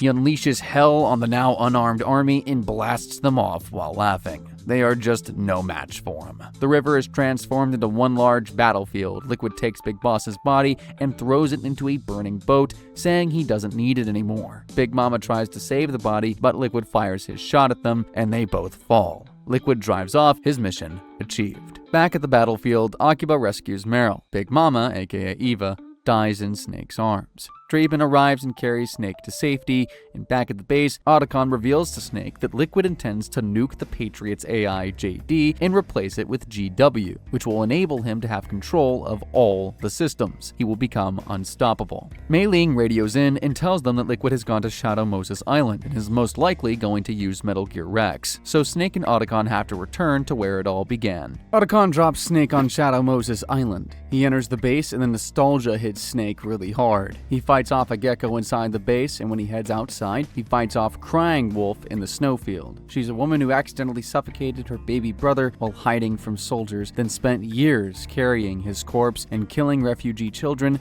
at night. Snake finally reached Rex's hangar. The railgun is missing. Then Vamp appears with Naomi. Once again, the two old rivals begin brawling next to Rex. Snake manages to inject Vamp with a syringe, making him mortal.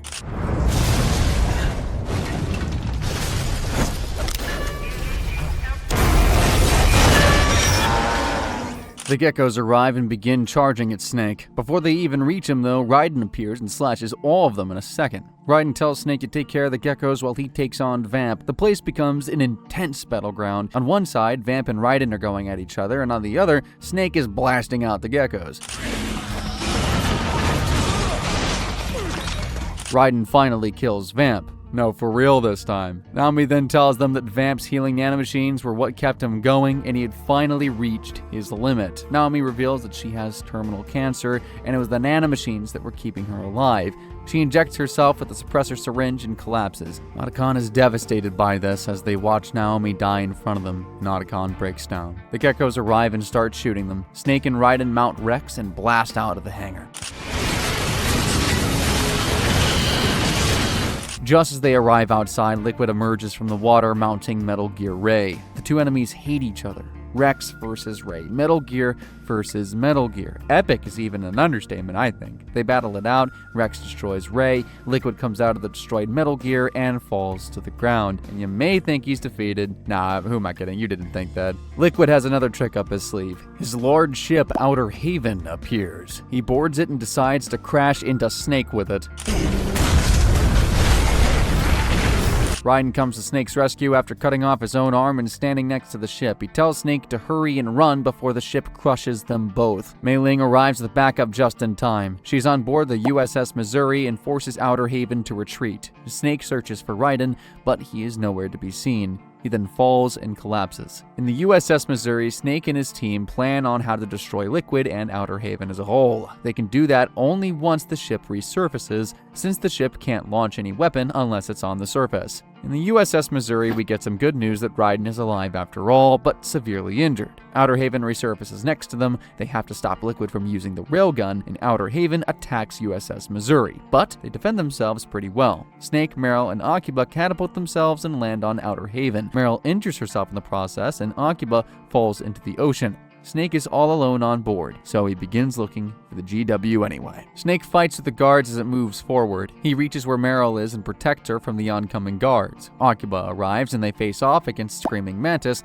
another ugly-looking flying beast. She can control other people to do as she wishes. They cry for battle! Let me hear you scream! Snake fights with her until she's defeated. She dies just like the other beasts, coiling herself and then becoming a clay-like substance. And then another blast from the past, Psycho Mantis, appears. Screaming Mantis was just his newer version. He tries using his psychokinetic powers on Snake, but they fail to work. He's not able to control anyone anymore. He becomes angry and vanishes while screaming. Mantis is now finally defeated. Draven radios in and gives Snake a backstory of what made them like that. Meryl offers to stay back while Snake goes on with the mission. Meryl is cornered by the guards and she fights them all. Luckily, Akiba comes to offer her support and he confesses that he has been in love with her and wants to marry her. Meryl refuses at first, then she just changes her mind, kind of. Because she just goes and proposes to Akiba instead, and he says yes. Kinda reminds me of the wedding between Will Turner and Elizabeth Swann. Elizabeth, will you marry me? The two lovers plan their wedding while shooting off enemies. They finally kiss, and yeah, it was pretty frackin' awesome. Meanwhile, Snake is not having a good time. He begins convulsing and the shots are no longer working. He falls and the guards draw out their swords ready to attack him. Raiden comes to his rescue and tells him to continue with the mission while he takes care of the guards. Snake enters a microwave hallway, a corridor that cooks anyone passing through.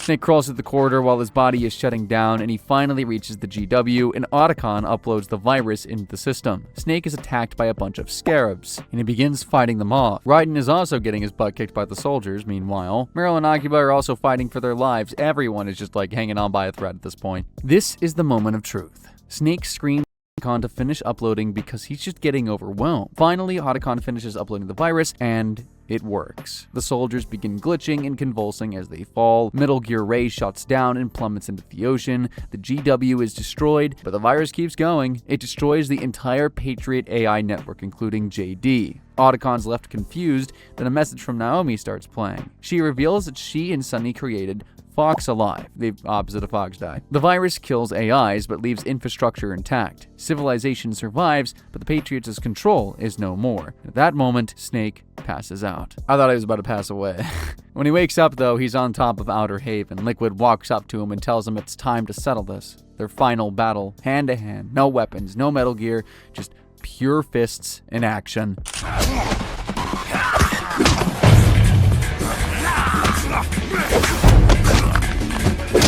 Liquid is going full attack mode on Snake, punching him with all the power he has. They battled it out over the sunset, and the music makes it even more epic. Snake finally defeats Liquid.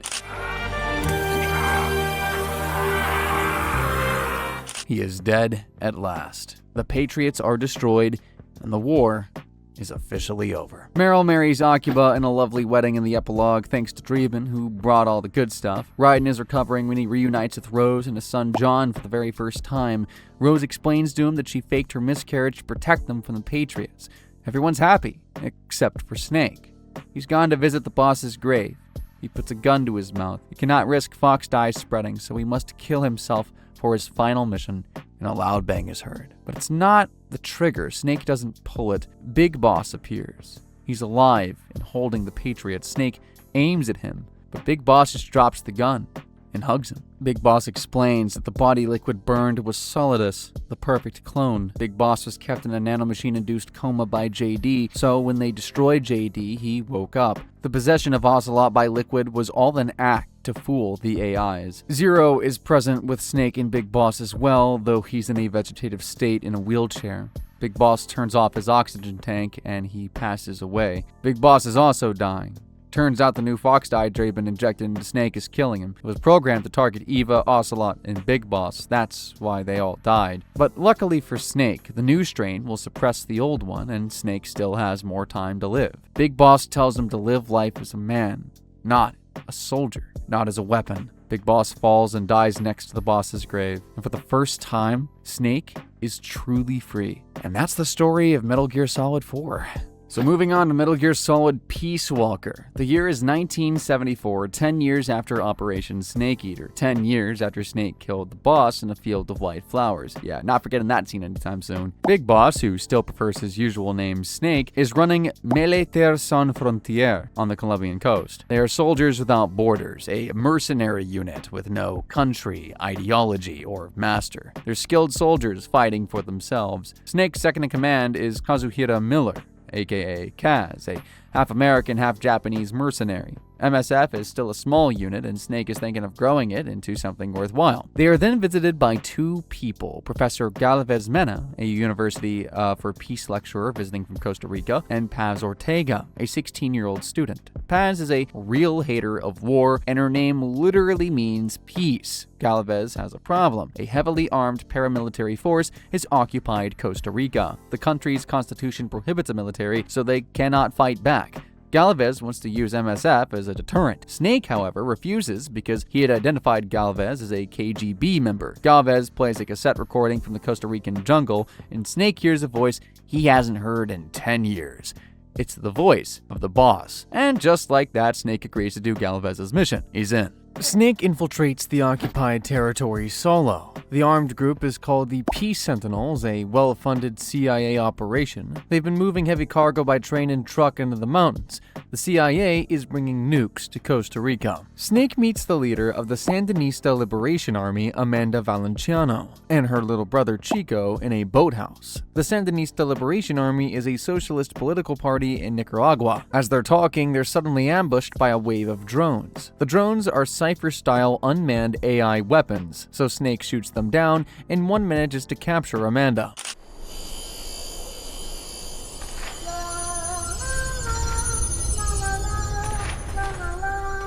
She cuts herself free, but Amanda breaks her leg while landing. Another drone captures her again. Snake shoots it, and Amanda is freed once more. She gives them intel that the banana factory up north is a front for a drug operation. The CIA is funding the whole thing. Amanda tells Snake to rescue Chico, her younger brother, and Snake goes and infiltrates the factory base to find him. Chico is very scared, so he spills everything. He says the trucks disappear into a mountain tunnel guarded by an 80-foot walking beast. Snake thanks Chico for the intel and Fultons him to Mother Base, his military base. Keep in mind that the Fulton recovery system is a giant balloon that extracts people to Snake's main base, so Snake is now building a military base in the Caribbean and recruiting soldiers by balloon. That is awesome, dude. Snake intercepts the cargo trucks at the mountain tunnel. He's ambushed by a soldier in a large tank that almost blasts him off. He manages to eliminate the soldiers and get away from the tank. Kaz, Miller, and Chico are the ones offering him radio support, and they direct him on the right path to go. Snake overhears two men arguing. One wants to launch a nuke to prove their system works. The other man gets thrown down the stairs in his wheelchair. The standing man is Hot Coldman. The one in a wheelchair is Dr. Huey Emmerich.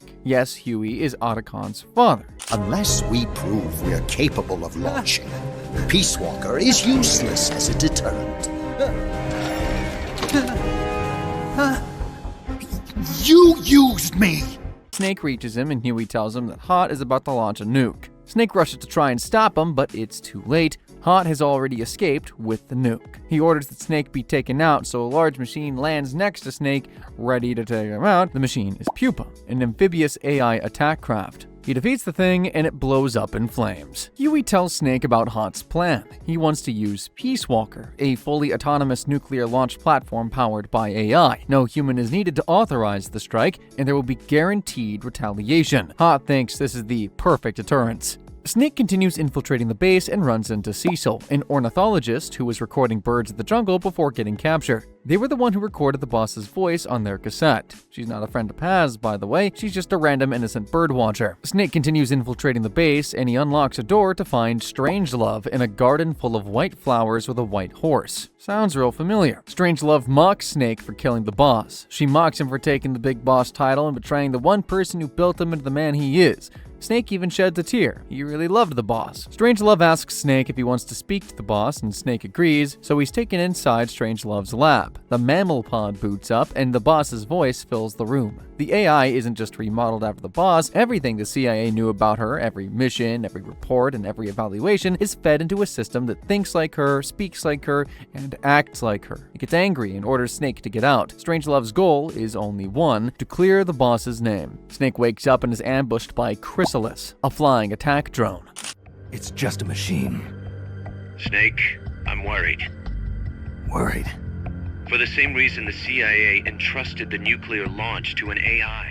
He destroys the drone by entering its AI pod and removing some of the memory boards to shut it down. Snake continues with his mission and then gets ambushed by another AI weapon, Cocoon, a massive tank-like weapon. And when I say tank-like, it's really just a tank but on steroids. Snake destroys this one as well, using the same procedure, removing memory boards to shut it down. Snake enters the boss's mammal pod and tries to talk to her, but Coldman arrives and captures Snake. Strangelove is the one torturing Snake this time around. She wants answers about the boss. She wants to know why she defected, and whether it was true or not. Strangelove electrocutes the hell out of Snake, who does not want to tell the truth about the boss. Snake manages to escape the prison cell, where he reaches outside and Hot Coldman is waiting for him. He's captured Paz and taken her hostage. Strangelove says the AI is complete and the boss has been restored. Coldman also tells Snake that the Peace Walker is also ready. Coldman escapes with Paz, and Snake is ordered by Miller to stop them. Snake then comes face to face with the Peace Walker itself. It's a massive quadrupedal nuclear platform. Unstoppable. Snake tries to shoot it, but it doesn't work, and it charges at Snake. Right now, Peace Walker's highest priority target is you!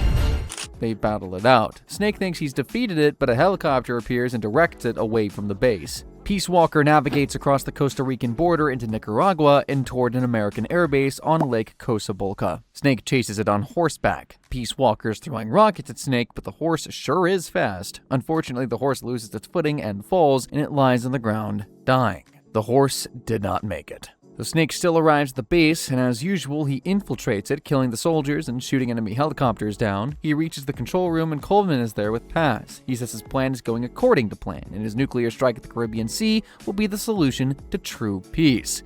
Or more like, it'll attain peace, not like there's a solution to peace. Peace is the solution. Anyway, suddenly, Galvez storms in and reveals his true identity. His real name is Vladimir Zaudanov. He's a member of the KGB, and his real plan was to hijack Peace Walker for the Soviet Union, launch from an American base, and blame it on the US. Galvez grabs Paz and orders her to shoot Coldman. She hesitates, but Galvez pulls the trigger for her, and Coldman falls down, dying.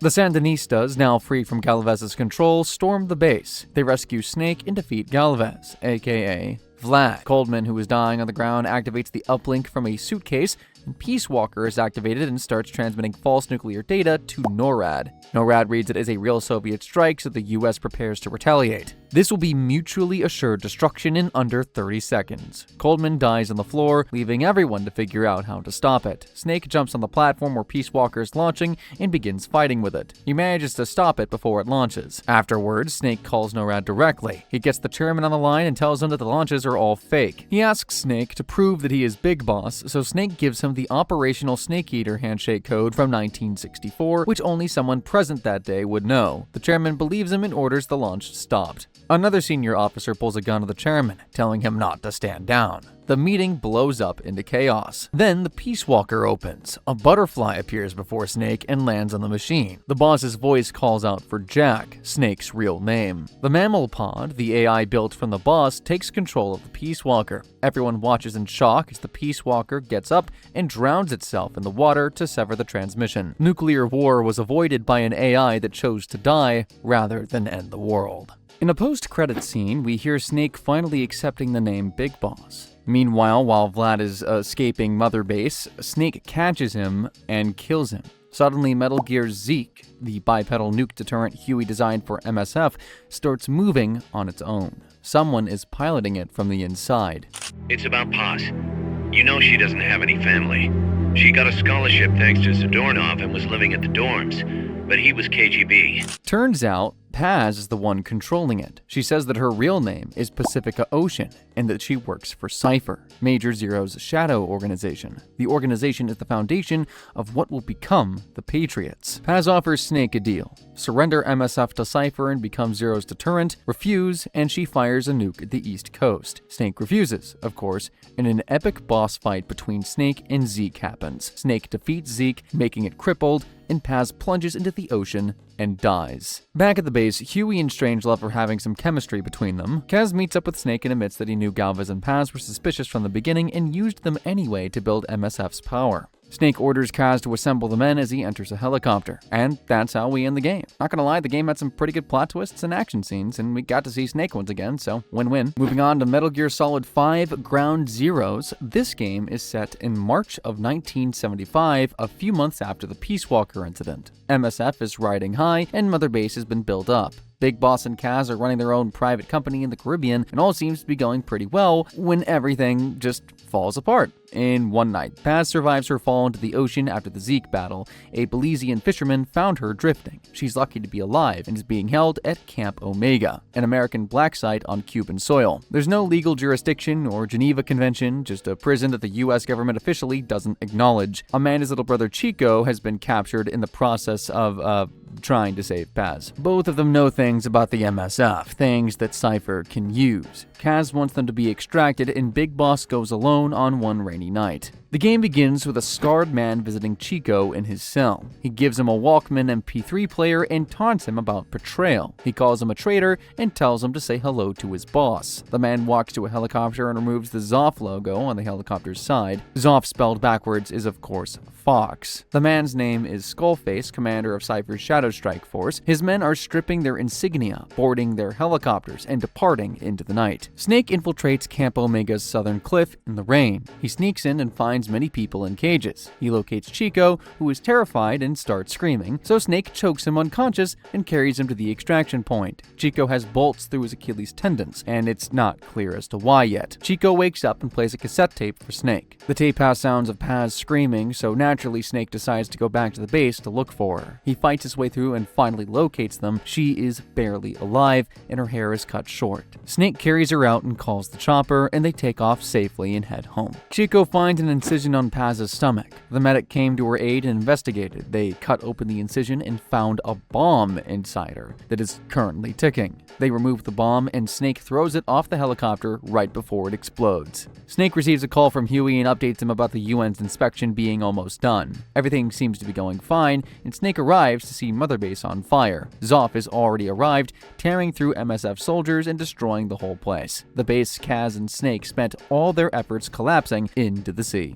Snake drops in, fights his way through, and rescues Kaz. They manage to make it back to the helicopter and take off. As they escape, Paz regains consciousness and tries to warn them about something. She opens the helicopter door and throws herself outside.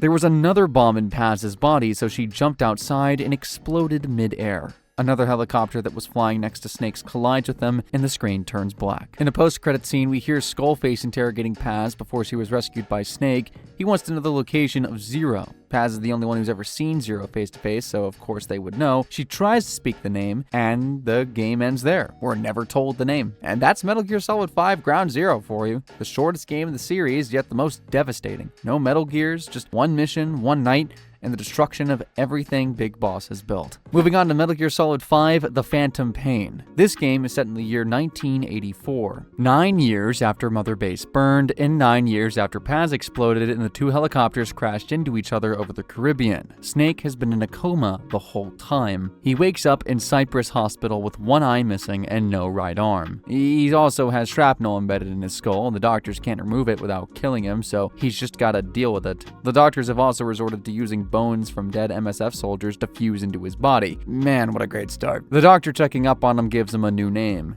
Ahab, While the doctor's talking, a nurse gets choked behind him. He doesn't notice it. Moments later, assassins storm the hospital and kill the doctor. One of the assassins grabs a gun and walks towards Snake, aka Ahab, and aims at him. A bandaged patient in the next bed jumps at the assassin and throws him off the building to save Snake. The patient calls himself Ishmael, and he sounds exactly like Snake. They crawl their way through the damaged hospital, escaping fire from fire-blasting enemies and a red-headed child who keeps vanishing and reappearing randomly. The hospital patients and doctors are being killed in numbers by the assassins, and Snake and Ishmael make their way out of the chaos. Tankers begin fighting with a man engulfed in flames who is blasting fire. Snake manages to get outside of the hospital, and Ishmael comes to the stolen ambulance. They drive off while Fire Guy keeps doing his thing. They make it out alive, but their ambulance crashes. Snake gets out, injured, the redhead kid appears again, and behind him, a large fiery whale erupts and lands close to Snake. A flaming unicorn also appears, whooshing right past him. Then Ocelot arrives on a white horse. Snake hops on the horse, and they ride off to safety. The flaming unicorn, the one that scared the hell out of Snake moments ago, starts chasing after them in the forest. They shoot it as they ride for the harbor. Oh man, yeah, that's quite the start. Ocelot explains that Cypher finally found their location, and the good news is that Kaz survived, and they need to build a new mother base, and Snake has a lot of revenge to collect. Snake heals for a couple of weeks and gets a bionic arm. His next location, Afghanistan. Snake goes to Afghanistan to rescue Kaz. He's been held captive by Soviet forces in Afghanistan for 4 years now. Snake ends up finding him. I'm here to get you out. Snake. He's wounded with a missing arm and a leg. Snake puts Kaz's sunglasses on him and carries him to safety. Kaz says their name will now be Diamond Dogs. They are dogs of war going to wherever they're needed. Snake and Kaz reach the new mother base built on an offshore platform near the Seychelles. It's small for now, but it's getting to its former glory bit by bit. Ocelot gives Snake Dee Dee, a baby wolf pup found on the battlefield. He becomes Snake's companion throughout the whole game. DD, right? Snake goes on a bunch of solo missions like eliminating a Spetsnaz commander, who is a huge threat to the Mujahideen forces in Afghanistan, and retrieving a prosthetic developer. In one particular mission, he finally meets Skullface, Zoff's commander. Zoff is Cypher's rogue strike force. Snake is held captive by a giant bipedal Metal Gear called Sahelanthropus. The machine is being controlled by a psychic child called the Third Child. Skull tells Snake that he'll see them in hell and vanishes. So Snake makes his way back to the chopper after seeing the Mist Unit, a group of superhuman soldiers called the Skulls. Snake is tasked with another mission to extract Malik, a Mujahideen fighter who was captured by the Soviets. He completes the mission and extracts Malik. Snake goes on another mission. In a canyon this time, he encounters a one-of-a-kind sniper. Her name is Quiet. She can turn invisible, teleport, and doesn't wear clothes because fabric suffocates her. She can breathe through her skin via parasite-driven photosynthesis. Snake corners her and Kaz orders Snake to kill her. But he does not. He rather handcuffs her and takes her with him. While they're heading to Mother Base, they fight off a fighter jet. Quiet escapes from her handcuffs and takes a shot at the fighter jet pilot, killing him instantly. Meanwhile, at Skullface's base, he gets intel that Huey Emmerich wants to defect to join Diamond Dogs. Yeah, he's still alive. He made himself mechanical legs that enable him to walk. Snake comes to rescue him, and just as he's about to load Huey onto the chopper, the Metal Gear appears. Snake and Huey run off using a walker gear to a safe zone, and the helicopter lands. Walker gears are basically smaller bipedal machines that just move real fast. Snake uses a minigun and blasts the Metal Gear into flames.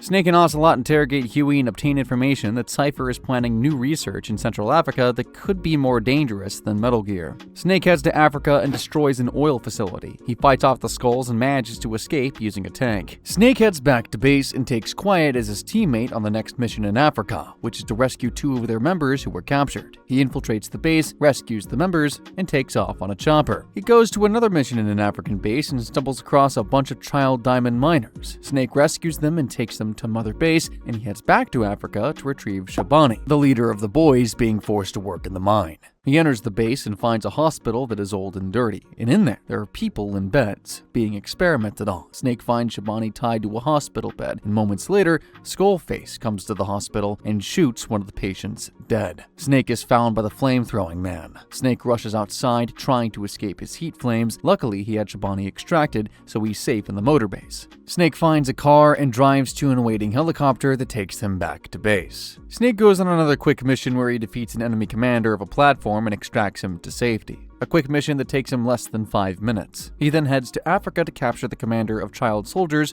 called White Mamba. He infiltrates their base to reach this White Mamba, and to his surprise, it's just a little kid. His real name is Eli. How the hell did he become the commander of African child soldiers? Snake ties him up after a little confrontation and takes him to Mother Base. Snake seems to be on a generational run for missions in this game. He doesn't even have a break. One mission after another back to back. He heads to another mission where he's tasked with finding Code Talker, a Nahavo elder. Snake finds him seated in the middle of candles. Code Talker tells Snake about Skullface's ultimate goal. He's been creating parasitic bioweapons, which are organisms that attach themselves to vocal cords and kill anyone who speaks a target language when triggered by specific sounds. Ethnic cleansing through linguistics. Skull wants to wipe out every other language except English. Snake extracts Code Talker to safety. Their chopper crashes, and Snake fights through the skulls and delivers Code Talker to safety. Back at the base, Ocelot and Kaz are torturing Huey to get some information from him. Huey tells them the location of the base that has the Sahelanthropus. At the same time, Snake hops back into the chopper, ready to go on this mission. Diamond Dogs track Skullface to the Sahelanthropus hangar in Africa. Snake meets face to face with Skullface the moment he lands there. He takes Snake on a long jeep ride, explaining to him his trauma, ideology, and his hatred for Cypher's version of peace. This is one of the longest monologues in the entire game, by the way.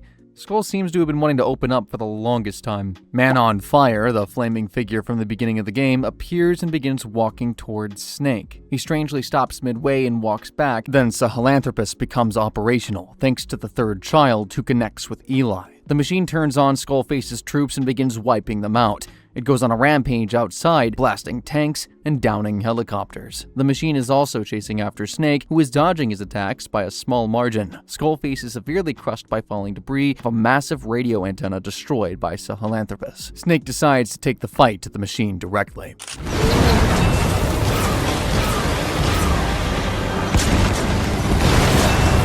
He manages to destroy Sahelanthropus. Kaz comes with the chopper and takes Snake to where Skullface has been impaled. Snake takes the bioweapons and throws them into the fire. Skull asks for a clean death, but Snake refuses to shoot him in the head. He shoots off Skull's limbs one by one and leaves him to suffer. Then Huey picks up the gun and shoots him in the head. He's happy he finally has gotten his revenge on Skullface. Snake and his team return to the base with Sahelanthropus remaining. The third child appears to Eli and gives him the last surviving bioweapon, then vanishes. Meanwhile, Huey's making the Battle Gear, an armored tank that has Metal Gear-like features. Snake learns that Quiet was implanted with the English strain of the bioweapon to infiltrate Diamond Dogs and kill everyone by speaking. They tie her up and torture her, but she refuses to speak. She chooses silence over her mission, so they have no option but to let her go free. Meanwhile, Eli and the rest of the child soldiers escape the Mother Base by stealing the Sahelanthropus in a helicopter. 2 parasite outbreaks hit Mother Base. Many soldiers end up dying. The second outbreak gets traced back to Huey. They parade him in front of Snake,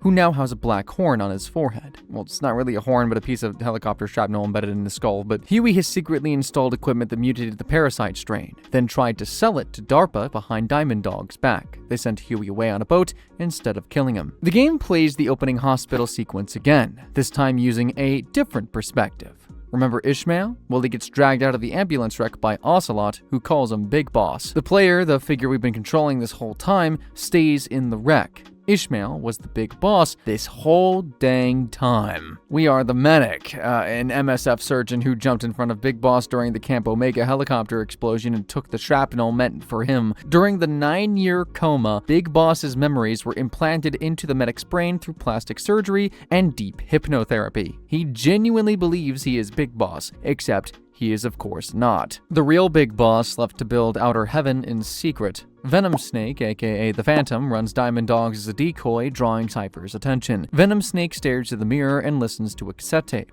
He punches the mirror and walks out. Outer Heaven is waiting. In the post-credits scene, we listen to Kaz and Ocelot talking. Ocelot explains his plan. Support Venom Snake until Outer Heaven is built. Let him be the big boss in the eyes of the world. Metal Gear 5 Phantom Pain has been widely regarded as one of the most ambitious, most open Metal Gears ever created. And now time to talk about some spin-offs and other titles. So, Snake's Revenge in 1990 was built for the Western NES market, and it was this game that convinced Kojima to make Metal Gear Solid 2 Solid Snake. So, in a way, we kind of owe this game a thank you. The game is set 3 years after Outer Heaven. The US discovers a hostile Middle Eastern nation building a new Metal Gear, so Snake leads a three-man team himself, specialist John Turner and explosives expert Nick Meyer, on Operation 747. They fight through cargo ships and enemy bases, Nick gets killed, and they face the final boss, Egg Boss, who is rebuilt as a cyborg. Snake beats him and destroys Metal Gear 2, the UN declares World Peace Day, mission accomplished. And that's Snake's Revenge, pretty much, the game that accidentally made Metal Gear great by just being basic enough to annoy the creator into action. Moving on to Metal Gear Solid VR missions in 1999, there's not really a story to recap here.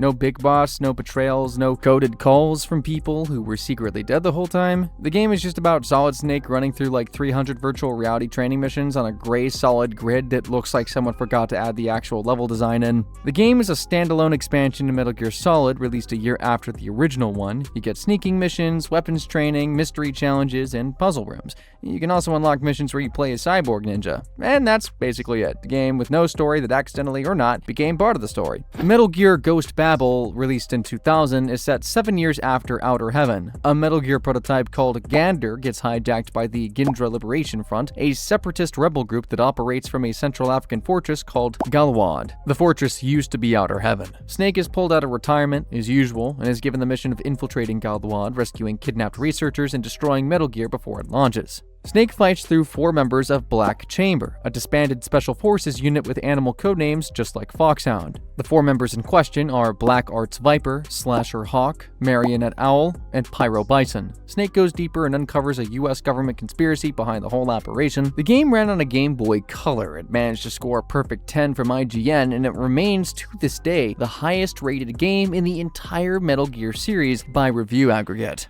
Moving on to Metal Gear Acid in 2004. The game, though, is set in 2016, where terrorists hijack a plane carrying Senator Hatch, a potential future U.S. president, and demand the U.S. hand over Pythagoras, a classified research project in a country called Maloney in southern Africa. Snake gets sent in to infiltrate the lab, find out what Pythagoras actually is, and rescue the senator. He ends up teaming up with FBI agent Taliko, and they go on the mission. And let's just say the mission involves clones, conspiracies, and a Metal Gear nobody was supposed to know ever existed. The game completely abandoned stealth action for turn-based card combat. Every move and action comes from a deck of cards featuring weapons and characters from the entire Metal Gear series up to this point. And that's Metal Gear Acid, the PSP launch title that basically asked, what if Snake played Yu-Gi-Oh? And somehow, just somehow, the creator just got away with it. Metal Gear Acid 2 in 2005 is the same card-based gameplay as the first one, but a completely new and wilder story. Snake gets arrested for entering the US illegally and gets pressed by FBI agent Dalton into infiltrating Saint Logic, a military arms manufacturer on an isolated North American island. He teams up with Venus, a female operative with her own memory gaps and no remorse for killing. They unravel a Metal Gear, a man trying to resurrect his dead wife inside a young girl, and a government conspiracy that involves clone test subjects and a massacre that nobody was ever supposed to know about. Yeah, really insane story. And it gets even more crazy. This Snake isn't Solid Snake, he's a clone named Model created by Saint Logic from cell samples taken after the Acid 1 incident. And that's Metal Gear Acid 2, a game filled with cards, clones, and cardboard 3D glasses. Metal Gear Solid Portable Ops in 2006 is set in the year 1970, 6 years after Snake Eater. Big Boss gets captured and tortured by his very own former unit Fox, who have gone rogue in Colombia. He manages to escape as per usual, and he teams up with Campbell, and they have to stop Fox's commander Gene from launching a nuclear-armed Metal Gear towards America. Gene is an artificially created perfect commander, modeled after, of course, the boss. He wants to build Army's Heaven, a nation for soldiers. Snake fights through Fox, recruits enemies along the way, and of course defeats Gene. Gene's dying gift is all the funds and personnel for his soldier nation handed straight to Snake. The game ends with the establishment of Foxhound, planting the seeds for Outer Heaven, and quietly connecting every thread between Snake Eater and everything after. Metal Gear Solid Portable Ops Plus in 2007 is a standalone multiplayer expansion that strips out the campaign entirely and replaces it with Infinity Mission mode. These are randomly generated maps where you fight through endless waves to reach an extraction point. The real draw is the expanded multiplayer with new maps pulled from across the series, such as Shadow Moses, the Colombian Jungle, and Metal Gear Online Arenas. The game also has new playable characters including Old Snake,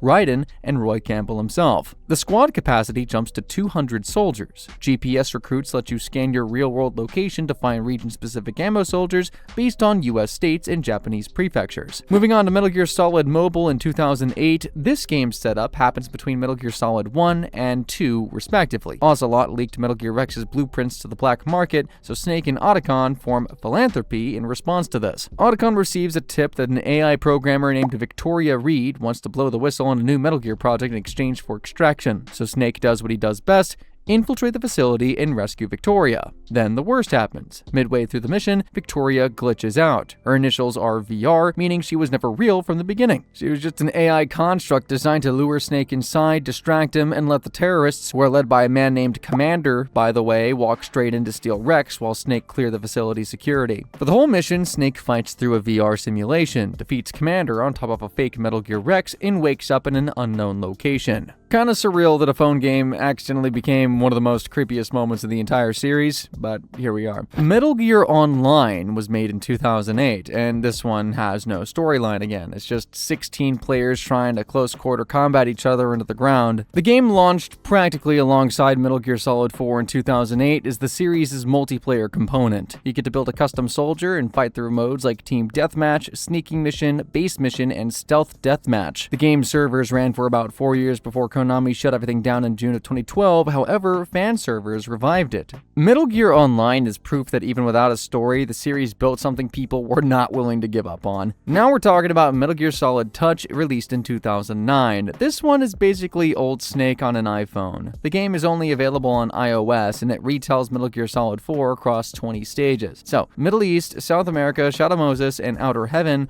all compressed into a rail shooter game where you can tap enemies to shoot them and lift your fingers to hide behind cover. You also fight every Beauty and Beast boss by tapping them repeatedly until they stop moving. Between these stages, you get Dreeben points that reward good performance and unlock iPhone wallpapers, and yeah, that's pretty much the whole game. The game was quietly removed from the App Store in 2015 though, so I don't really, up to you if you think you're missing much. Metal Gear Arcade was launched in Japanese arcades in December of 2010 as a reworked coin-op version of Metal Gear Online 2. Players inserted coins in an arcade cabinet, wore 3D head tracking goggles, grabbed a gun controller, and fought other players in the same online modes from the PS3 version. The bad news is that the cabinets slowly began disappearing from arcades due to a lack of enough players. The arcade service officially ended in December of 2016. Metal Gear Solid Social Ops, released in 2012, is a bit of a sad story. It's Japan only, mobile only, card game only, and it was gone within the year. Social Ops was launched on iOS and Android in December of 2012, so maybe I shouldn't say within the year, but like within a year. It was built around Snake Eater and Peace Walker gameplay scenarios retold through card-based missions.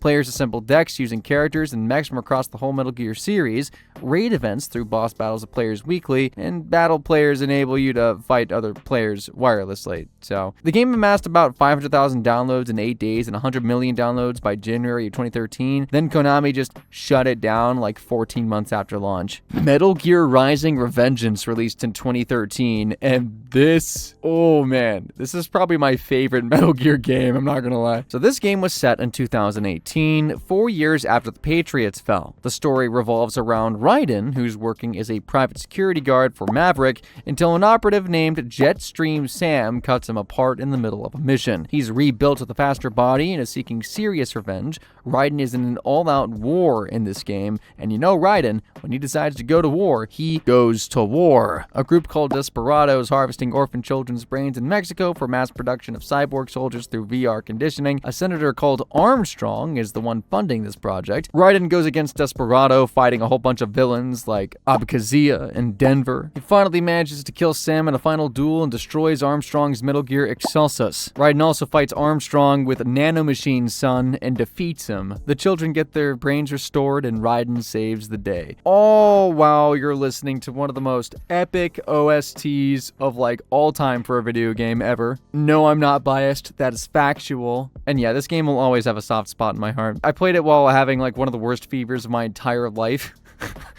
I still don't know how I did it. And at last we arrive at Metal Gear Survive, released in 2018.